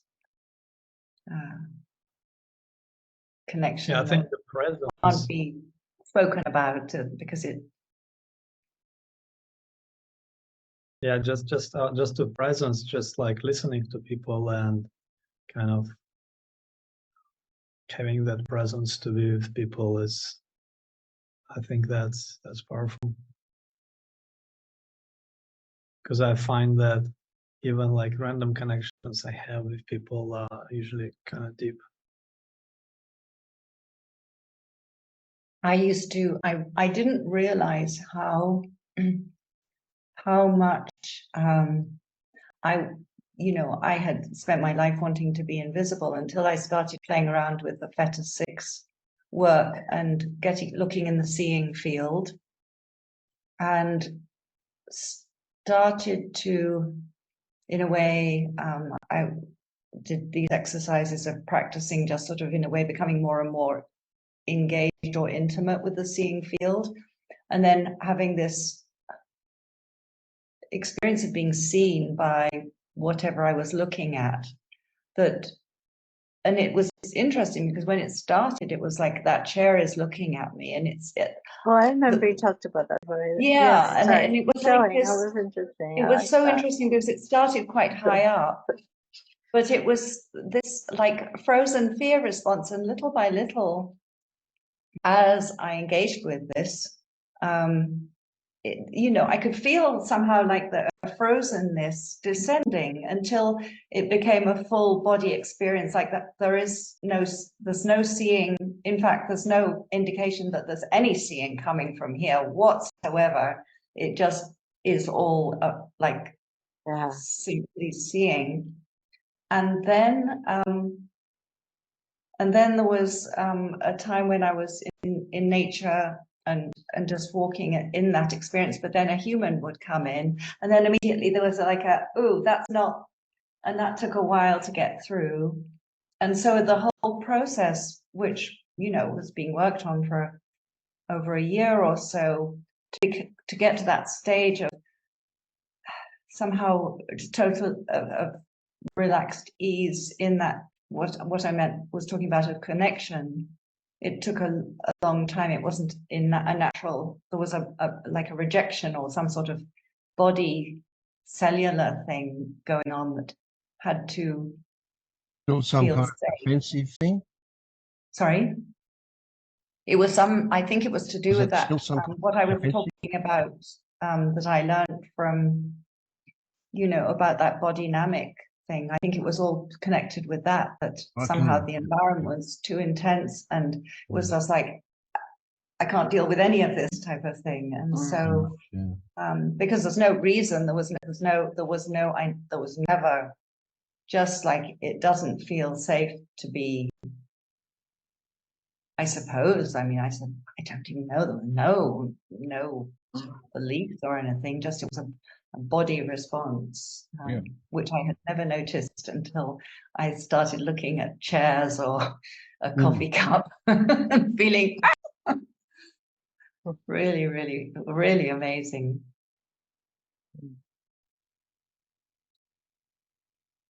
So I'm interested, have you experienced in that you talked about the seeing field, but there's an experience that I've had that's absolutely impossible to describe, but the best I can do is to say that in the seeing was feeling, in the feeling was seeing. Yeah. They kind of ran together, those things. Yeah. And then walking, and just walking of it, you know, knowing sort of there was a fairly sort of easy little path, and then closing the eyes, and it was like it was all the same with seeing or without seeing, and the hearing. It was, so there was, yes, it was very, very, very much feeling too. Just, it's almost, and also interestingly, there's a lag, because of looking from here and then looking to there and feeling a sort of like maybe a slowness in the body of some sort of like, I don't know, of recognition of the feeling lagged behind. Yes. That's a sort of interesting thing. What came to my mind then was catching up. You look from here to here, and then there's a catching up. Yeah. And do you have that flatness, that you know, that thing that the distances don't look like that? Maybe harder to drive. That hasn't. There's working with the like, there is no near or far, there is no inside outside, but I haven't come across the flatness, but I have come across things just sort of disappearing into sort of like, you know, just nothingness occasionally, but not the flatness that I've read about from Christian, for example. Yeah, I haven't experienced that 2D effect that people talk about, but I can certainly experience the feeling that what I see is inside me. Yeah. Is that your constant experience? Like what you see is inside you? No, only when I when I bring my focus to that. Yeah. But otherwise, it's not anything I could describe. I couldn't say it's not inside me or it is inside me. Or it's not out there. It's not here. It's just what it is. I don't know. There is nothing stands out. There's no distance unless I introduce distance. If I make it a distance, if I get a tape measure out, for example, or there's a reason for me to say that that object is so far away from me. That's a reason for that. But if I don't do that, it's not away. It's not here. It's not anywhere. It's just what it is. What's your experience, Michael?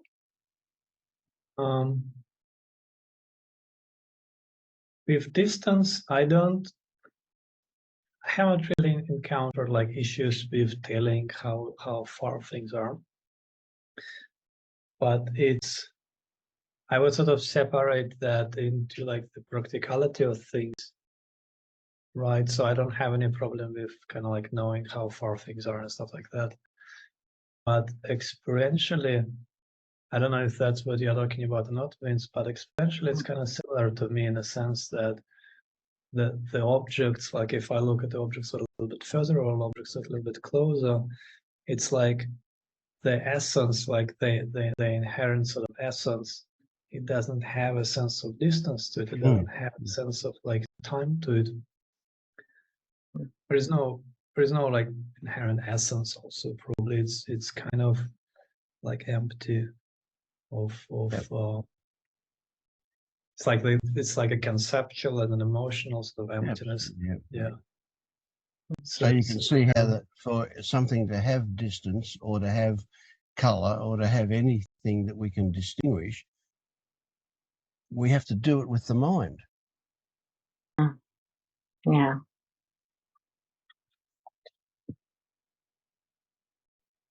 Yeah, I had issues with motivation. it has disappeared. But fortunately, I don't need to. Unfortunately, I don't need to do much. Since I sold my company last year, I don't have much work to do now, so I'm kind of being lazy. But like, there is no motivation to get into anything new. Like, I live in Thailand, so I should learn Thai, and I've been kind of like learning it on and off. And often I kind of think to myself, I'm just waiting for the motivation to rise so I can get back to learning it. It does not. But it's only the practicality of things. Like I had a housekeeper who didn't speak any English, and I had no choice, so I learned Thai a little bit. But then I stopped because I had a new housekeeper who spoke English. So it's like, so maybe that's kind of what Jeffrey says about just the environment having such a huge role, that if you like adapt the environment in a way that you want to elicit certain changes in your life. And by the way, now my English speaking housekeeper is planning to quit, so I will have a new one. So I'll probably have some new motivation to learn Thai. But it's kind of tricky. It's just like adapting to a completely different. I'm still in that space of just kind of adapting to this kind of new life, because all my life I've been just self-motivated and had all these goals and plans and things to do and business and finances and everything. And like I had a very kind of effort, goal-oriented approach to everything. And now that has all mostly dissolved and something new has not yet came up. Yeah. So what I'm told is that there is a sort of slow process of things emerging more naturally, that like some natural interests, natural inclinations, there is a little bit, but not like, not a lot. It's coming up in that department. Yeah. So do you feel, Michael, that there's something wrong with you that you don't have motivation? No, nothing is wrong. Good. But there is a sense that things could be better. There is a sense that actually there is a sense, not that something is wrong, but there is a sense that maybe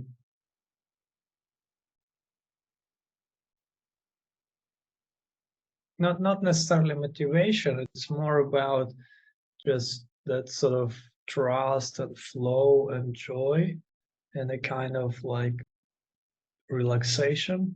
It doesn't naturally come to me. Like I still find that my system is often kind of driven to go and do something. Like I've been studying this thing and studying that thing, and I was learning about investment and Bitcoin and finance. And then I started learning like more, listening to and reading some history books.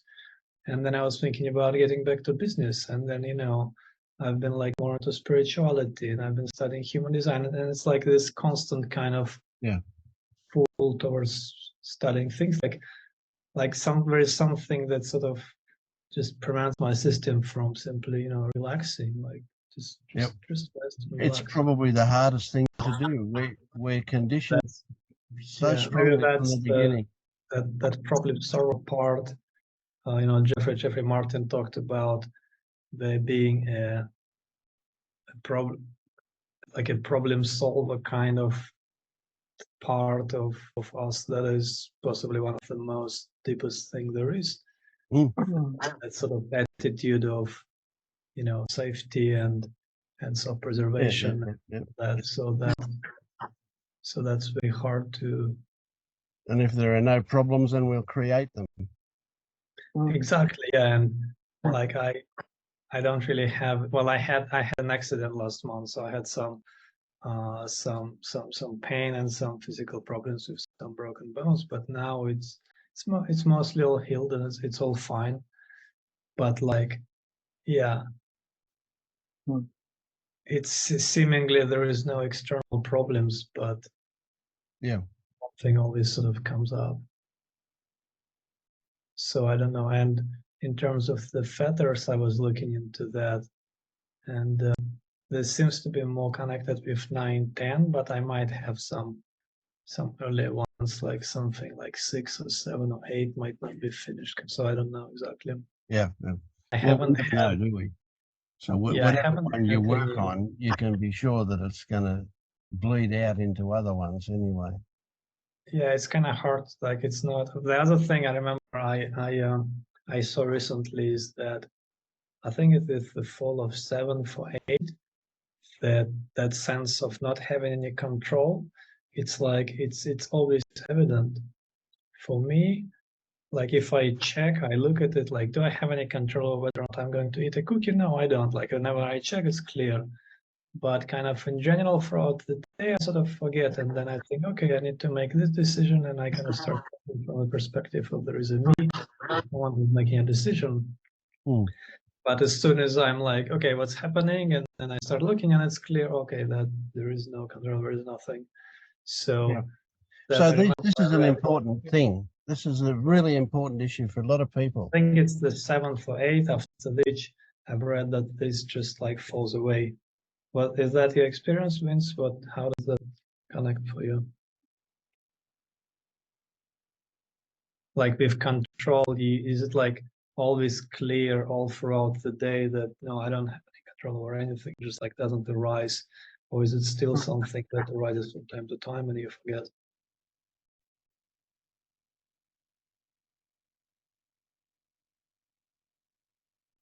So you can see quite clearly that there is no self running the show, yet you can also catch yourself behaving as if there is one. And when you catch yourself, what a lot of people will do is say, oh, I've lost something, I've gone backwards. But of course, you haven't lost anything and you haven't gone backwards. It's simply something that's come up. And it's come up possibly because we've removed other things that were holding it down before. So the idea that we can lose something, every experience we have changes us. We can't undo an experience. So Well, for me, it's not.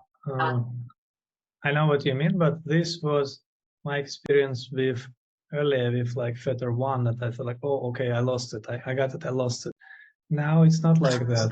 Now it's more like there is lots and lots of deeper conditioning things that sort of come up sometimes, and then it kind of, you know, there's like the gravity of that sort of pushes me into it. But I'm not, you know, like it's clear to me I haven't lost. I haven't, like, there is nothing like that. It's just like kind of the practicality of it is like, okay, well, what can I do so that, you know, that stops us, so that I can move forward with that, I wonder.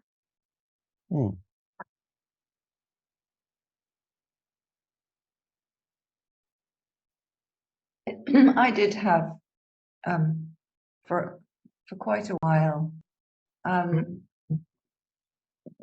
when sort of motivation started to, when there was a period of time when it seemed like, oh, I'm not motivated to do those things, and I had a particular friend I would do things with, or things were presented my way, and I expressed the fact that, you know, that's not really something that, you know, I'm that interested in.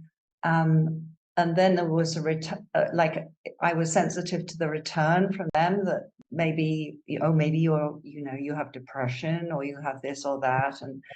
And so there was like a little time I was thinking, oh, you know, and then I spoke to a French couple, because I live in Belgium, who are awake, and they sort of got into the conversation, and so there was this, like, oh yeah, for a while there was still a little bit of I suppose some sort of grief and some sort of deficiency, and then it just disappeared.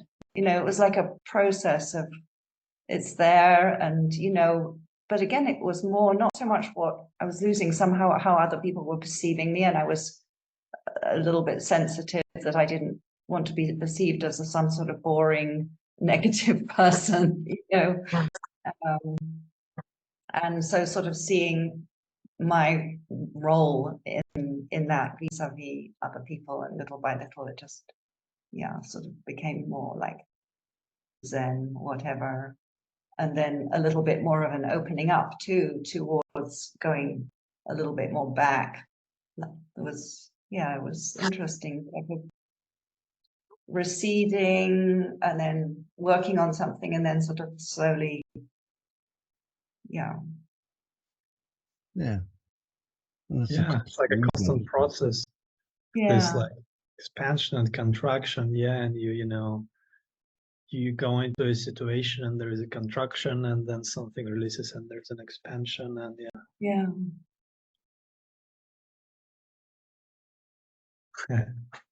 But it definitely isn't like this sort of idea of just flowing through. It's very dynamic, of this, like he was saying, the expansion, contraction type of. But there is also the wonderful parts of it, like there is so much clarity, so much seeing, like just seeing all, you know, all the games people play, all the different things, like, you know, like even things like politics, of things like, you know, like life and people, and like looking at all the different dramas in their lives, like it's also clear suddenly. Totally. So nice. Like so much energy is saved by not, you know, being in all those things, in all those dramas.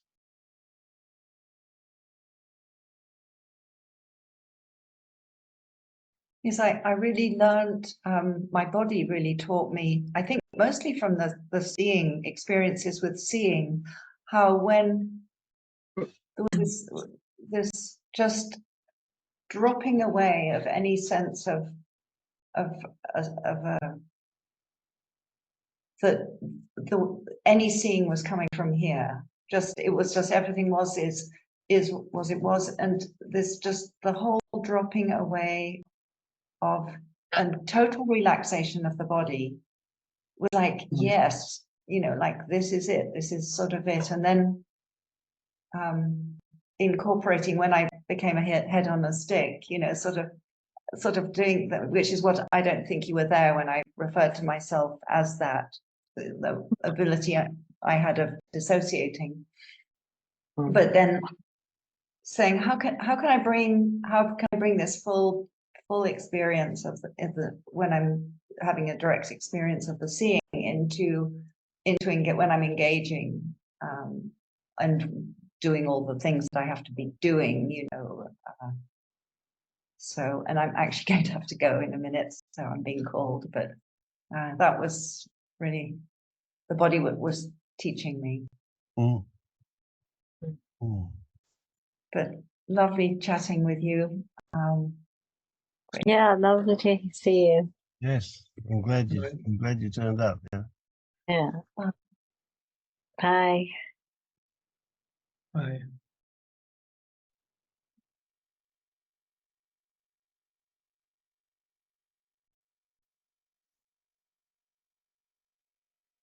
Seb, is your beard getting longer? Yeah, it looks longer. I can't hear you.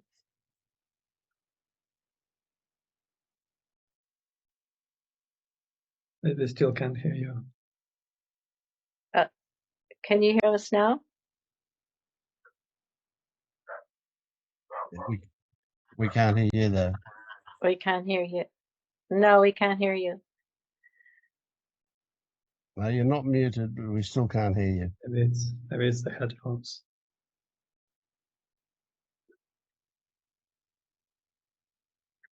Maybe it's the beard.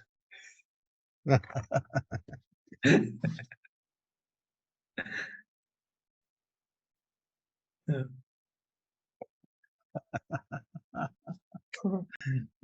Now. Connection's not. Yes, Yeah. now we can. Yeah. Yeah. Yeah, you got it.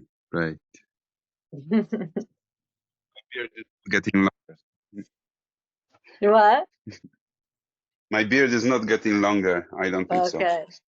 I No. trim it constantly. It may be a I don't know. perspective thing. See, yeah, shorter, longer. Oh yeah, because normally you're in the car Yeah, and you're yeah, just like a true. Wizard of Oz head. It's all black, Yeah, and then we don't. And then we yeah. don't I've see been the told rest. that it's a Cheshire cat effect. All right. To me, it reminds me of the The Wizard of Oz. smile without a cat. I thought he was turning up tonight like a person. Yeah, yeah. I was like, is that Zeb? Oh Yeah. yeah. That's why I said, is your beard getting longer? Because it was like, normally it's just this head in black. It's really great. It's a good effect, actually. Just this talking Yeah, head. normally I try to emphasize that I've got a brain, you know. Yeah. But today I don't care. Yeah. Oh no. So how does Where are this you time based? suit you, Michael? So how Sorry, I does didn't this hear time that. for the meeting suit you? Generally, yeah, but my schedule sort of shifts lately.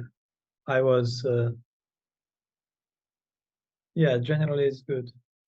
My weekends can be unpredictable. I'm curious, what do you guys, how have your, social lives, relationships have changed, things like that? How do you navigate that now? What, the awakening, after deepening in that, what is the social situations you find yourself in? How do you relate to not finders, not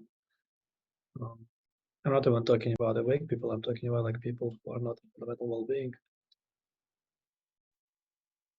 Mine's been shit Is what? for years. Mine's been shit. Yeah. For years. It's just, it's not shit, but it's not interesting, sort of. unless it is based on an interest that I really got at the moment. For example, that I'm interested in, I don't know, a new TV set, and somebody has something to say about, you know, TVs, whatever. But you obviously know this, that like 99% of social life revolves around different stories that just don't bother me at all. That she said, he said, she did, what he did in response to that, and it's just not my thing. So to be honest, most of my social interactions just died out during last 10 years, I think. So I don't consider it to be a problem, though. It may be a problem on the level of, for example, of some sort of a disability that I would have to ask someone to help me with, or something like that, like on the level of mundane living with everyday stuff, dealing with I don't know, carrying the new sofa into the living room or something like that. But there is no lack of I don't know, a dear friend that I can talk to and you know, get some kind of conciliation from. I'm So not you have that like in interested. person, that people that you can talk to. Sorry, I So you didn't have catch it. that like in person, the dear friends you can talk to.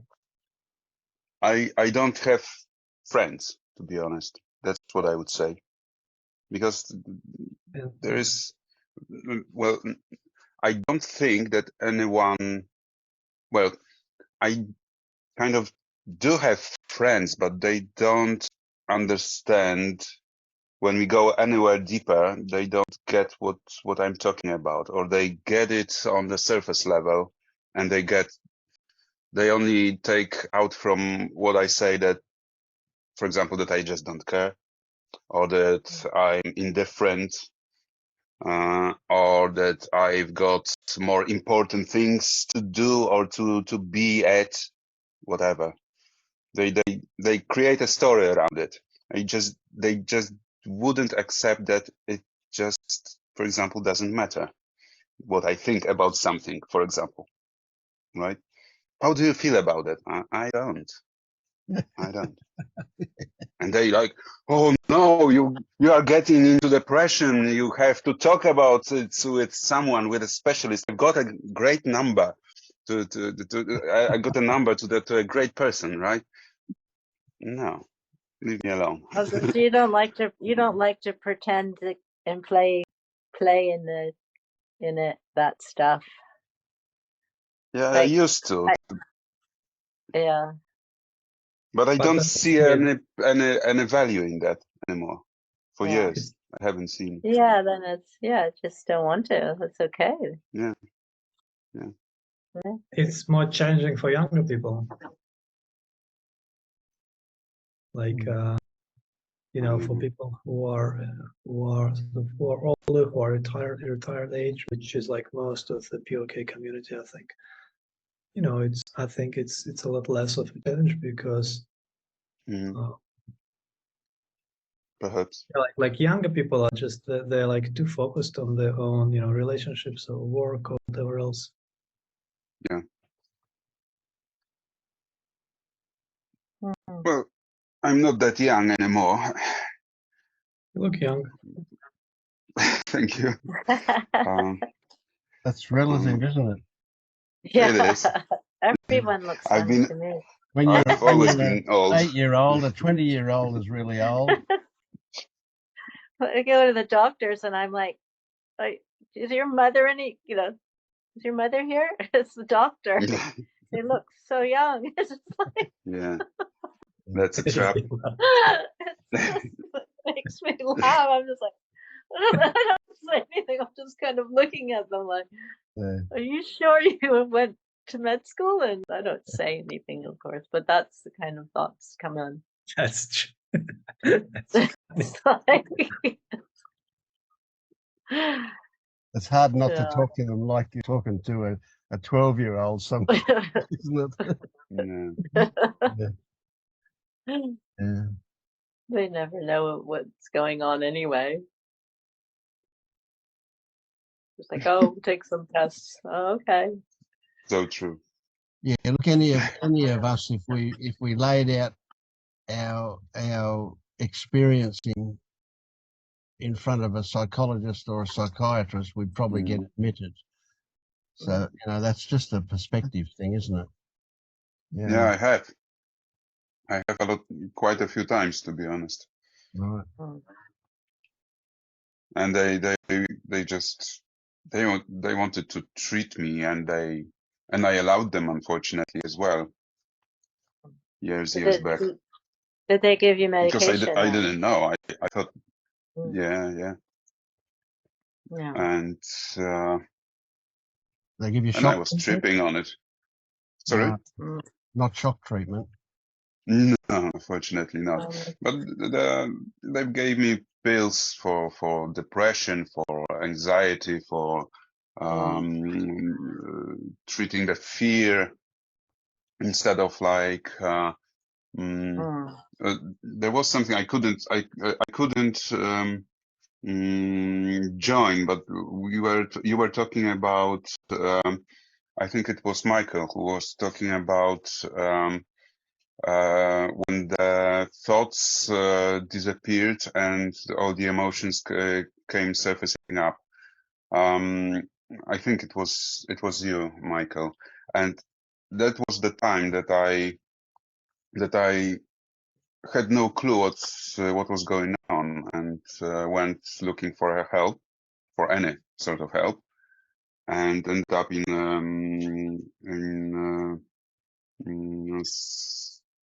some sort of a treatment, or psychological treatment, and it was obviously completely not only unnecessary, but also probably a bit harmful as well.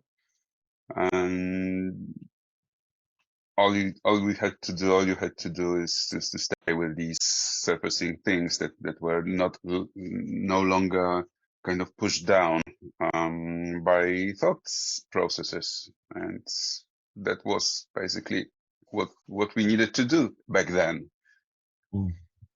Yeah, it's important to have a community, to have there's some to understand things what may be emerging. going on. Yeah. There's things emerging in the Netherlands and some places where there are people that are psychotic. They're treating them in a community setting. I don't think there's like it's not non-dual therapy or anything like that, but they find that if they do that, they start to integrate that stuff. So, but yeah, the medication thing. I remember hearing Gangaji said she had been put on medication when she was having stuff when she was younger. Yeah, quite a lot of people. Could be the actual explanation of mental health, really, in a nutshell. Who knows? Well, let's face it, mental health is really defined by how conformist you are with the consensus reality. Absolutely. So mental unhealth is another construction. Yeah, absolutely. I remember hearing a therapist speak about how her clients would come and complain about their difficult lives, and then she was kind of commiserating with them and then complaining how she has her own problems. And that worked so well that they kept coming regularly. So it was a good business. Yeah, perfect business plan. And it's also a matter of resources too, because a thought came up. I said, well, because I work in mental health, and there are people that, you know, they're violent, they'll injure other people or they're injured themselves. But I and that's considered a point where you have to medicate. But I'm even thinking, even in even in a community, if there was enough resources, because there's this group they're trying to get into the NHS system, compassionate mental health, where it they describe their processes of how they help people without medication and without resistance and intervention and making the person feel there was something wrong with them. But the amount of resources it takes, it's a lot of people and and a lot of time, can be So what do you years. think is the cause for that, for those who are violent and have some sort of ongoing episodes of that? What is It's just, I don't know. I think it's just, it's the journey. It's whatever process. You know, I don't like to classify it, but I mean, of course, it always comes down to that trauma. But trauma, the whole idea of trauma is in societies. It's very new, really. I mean, we're hearing about it everywhere, but really, it's only been in the last 20 years, really, that it's been looked at. And it's really interesting. The guy that did the polyvagal theory, whatever, I can't remember his name, but he's been a scientist and a psychiatry person for many, many, many years. And he said in mental health, they actually didn't start considering the body at all. It was all mental health was considered the mind, just the mind, and I think, wow. So it wasn't, that only started not long ago. I don't know. So with the advent it of doesn't, drugs, probably like antidepressants, yeah, we start to well, think about yeah. the body. Yeah, I just thought, so it's just a form of giving that person a way to completely disassociate Mm. physically and mentally, so it's, Well, we yeah. can see the value of getting together and talking here. When we have these groups and we talk, there's a definite sense of family, of connection, because we can talk together at this level, and we can be authentic about what comes out, what we talk about, and there's great value in that. That's an important thing. Yet I rather imagine that almost all seekers are pretty self-sufficient because they've felt separate from the rest of the world right from the beginning. So even as kids, they probably lived in their own world more than in the consensus reality. I imagine. I don't know if that is the case. It was the case for me, and I generalise that, I suppose. So we're a special kind of weirdo, the spiritual seekers, and that suddenly finding a community like this is extremely pleasant, extremely nice. I don't know about it being essential. I don't any longer feel like I'm separate from the world like I did as a kid. I feel very much a part of this fucked up world that I swim around in. Yeah, I don't feel it's fucked up anymore. I feel it's in a way it's perfect because everybody is just playing out the role, the karma, whatever you want to call it. It's all just being played out in a way that it is. It always. Yeah, I also don't feel separate. Like there is a compassion that just naturally rises. Yeah, I was just gonna say. Understanding of, this deep visceral understanding of the challenges that everybody's facing. Like I used to think that I had problems most of my life, but now I see that everybody has like way more problems. So it's, yeah. So there is a sense of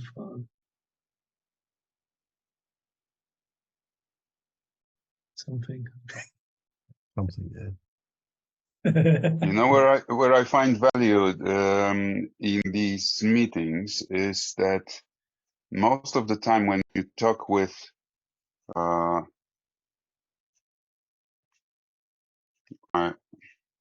I want to say ordinary people.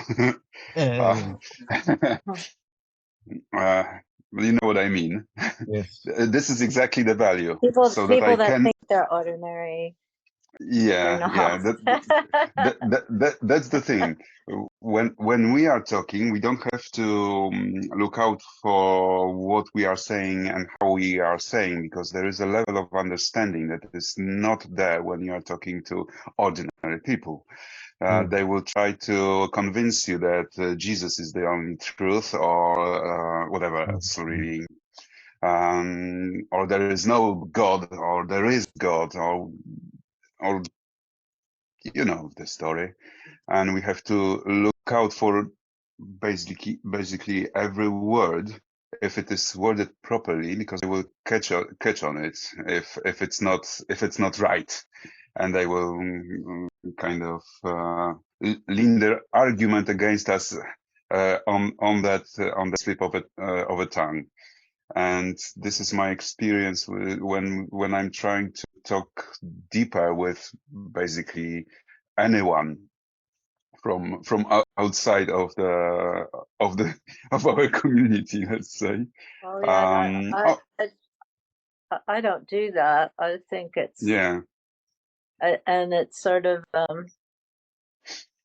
forgot what I was going to say, but yeah, it's just allowing it's that. counterproductive.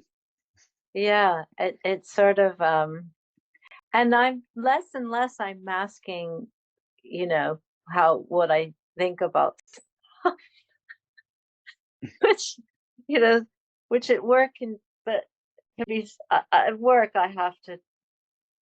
I do have to watch, but it's not, I don't feel like I'm struggling with that. I just kind of go, "Oh, right," and remember who I'm talking to, and you know. Yeah. What do you do for work? I work in a trauma, mental health, addiction, residential place. So what do you say people if they ask you to like, I don't know, explain things, or what's happening, or kind of give you like a conceptual model of stuff, or that's not part of Yeah. work?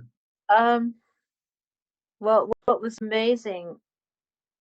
interesting, because the guy did the polyvagal, works in mental health, and he gave me such a great kind of little perspective to work with, just a kind of a little platform to stand on, was that there's nothing really wrong with these people that come in with trauma and all these terrible reactions and behaviors, because that is the body's response to trauma for a lot of people. So they're being treated all the time like there's something wrong with you and we have to fix it because you've got these reactions. And it's what he said was, it's really great to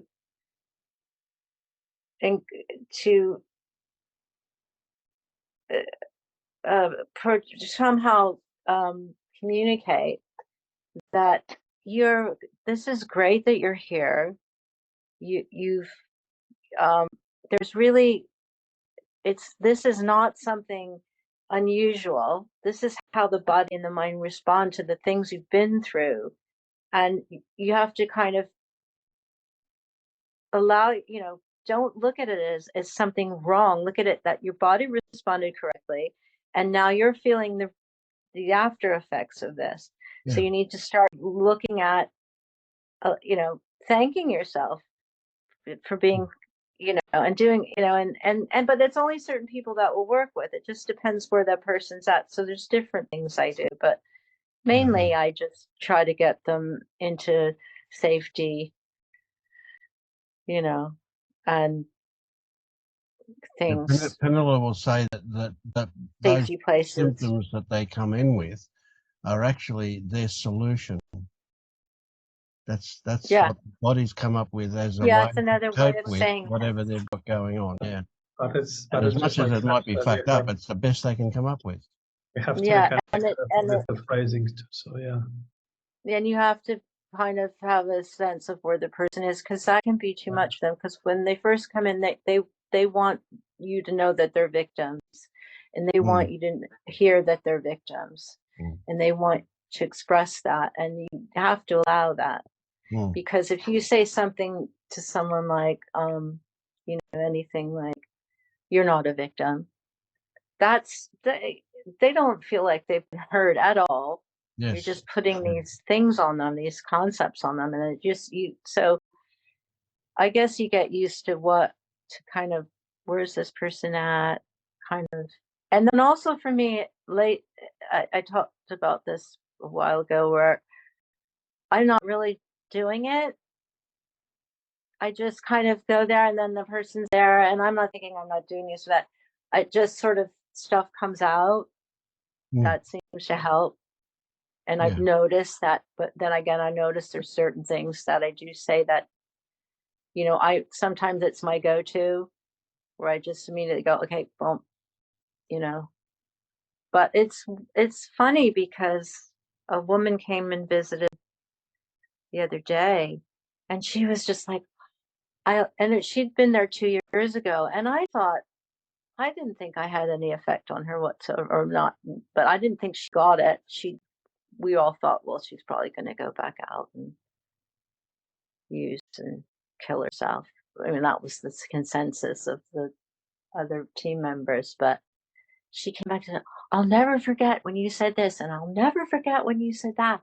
And I was like, oh, I don't, you know, so I have to really, and that's probably where I have to watch. I have to watch more with my coworkers, what I say to my coworkers rather than to the clients. You know, I couldn't say to my coworkers, well, I don't really think about it. It just comes out. They'd look at me like, what? You know, you're not using this modality, or you're not using that modality. What modality are you using? Or did you try that? You know, so I don't express, you know, I don't say, But it's great. but I think don't feel bad. The Yeah. presence that you bring, the energy that you bring, that probably has a stronger effect on people than what you say in most cases. Yeah, I think They so. will not, they don't know it, they don't consciously know it. So consciously they might think, oh, it's something that she said that had such a strong effect. But in reality, it's the energy, it's the field that you're holding with them, and that you're present with them, and that's And then what I immediately had to watch myself, because, in a sense, because I can see how when she did that, I started. I watched it kind of. Yes, the old The ego. ego just, oh, I was like, wait a minute. Yeah. Excuse me. Yeah, go on then. Go on your trip. And then you can go, well, I caught that, so you can give yourself another pat on the back. Well, Vince, the one thing that I think is just such gold, it was gold for me for a long time, was that when you catch it, just laugh. And laugh at it, because it's such a, I mean, it's quite deep, that. Oh, It's absolutely. really a very Powerful deep stuff. thing. Yeah. It really is. Yeah. But yeah, and you know, there's times where I just go, I hate this job. I can't stand it. I've never had a job this long. I've never worked for someone else. I've always worked, and I got this job right before COVID, thinking I'll just get it for a little bit and then go on and do all this stuff I do, my ambitious stuff. And then it's been 7 years, and I'm like, when you were talking about motivation, Michael, I related to that, because I was like, well, I don't have any. But then when I thought of, you know, when I get that feeling of I've got to, then I realized, well, there's not really any difference, really. between working there and, you know, being on stage playing music or, you know, starting a business or being a go-getter. There's really no difference. So that's kind of what I came to about that. But stuff comes up. It always does. Yeah. You know. That's makes it interesting. Yeah. Look, folks, it's 1:45 here, so I'm going to call it. Oh gosh, Vince. For that. Get Yeah, bed. I've got another one in the morning, so. Oh God! Wait, you get up at 6, don't you? See? Well, the one in the morning is actually a bit later since daylight saving. It's not till 7:30. Oh, okay. So yeah, it's a bit late, but yeah. Oh, thanks so much for doing this. No, you're very welcome. I'm really glad you came. Yeah. Well, I'm always like, whenever I come in late, I'm always like, oh, I can't go in. It's late. And then I said, I looked at the link and I says, come in anytime. I thought, oh yeah, what am I doing? So I came in. Of course. No, I'm so pleased you turned up later. Otherwise, it's fine. Yeah. Thanks so much. Yeah, that's really nice. I love this Nice kind to of meet you, discussion. Michael. Yeah, I love this kind of discussion. Just you know, because sometimes with these meetings, it gets a bit too conceptual for me, and I lose interest. Yes, But I love this kind of just open discussion about things. And look, I want to invite you to jump in and say, look, you're boring me, everybody. Let's get back to something experiential or whatever. I am tempted. Yeah, but, please do. I want you to. Yeah. But I think that, like, it's like I mentioned before, it's, you know, it's where people are at, that's where you have to get them. So for some people, you have to be more conceptual because, you know, that's where we are. So that's where they are. So you have to give them the model and explain. Yeah. So yeah. Nice to see you, Zeb. Yeah. I like smaller groups. I think sometimes when the groups get really big, I just kind of pull back. Yeah. It's a bit. There's so many chatting heads. I can. Yeah. Okay. Yeah. That could be an issue in the future, especially. But but this one's nice and intimate, isn't it? Yeah. And then the group gets too big, you start a new one. Yeah. Right.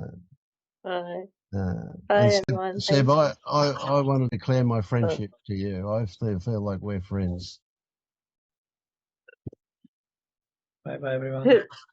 Yeah, bye. Seb, Yeah, absolutely. Okay. Bye.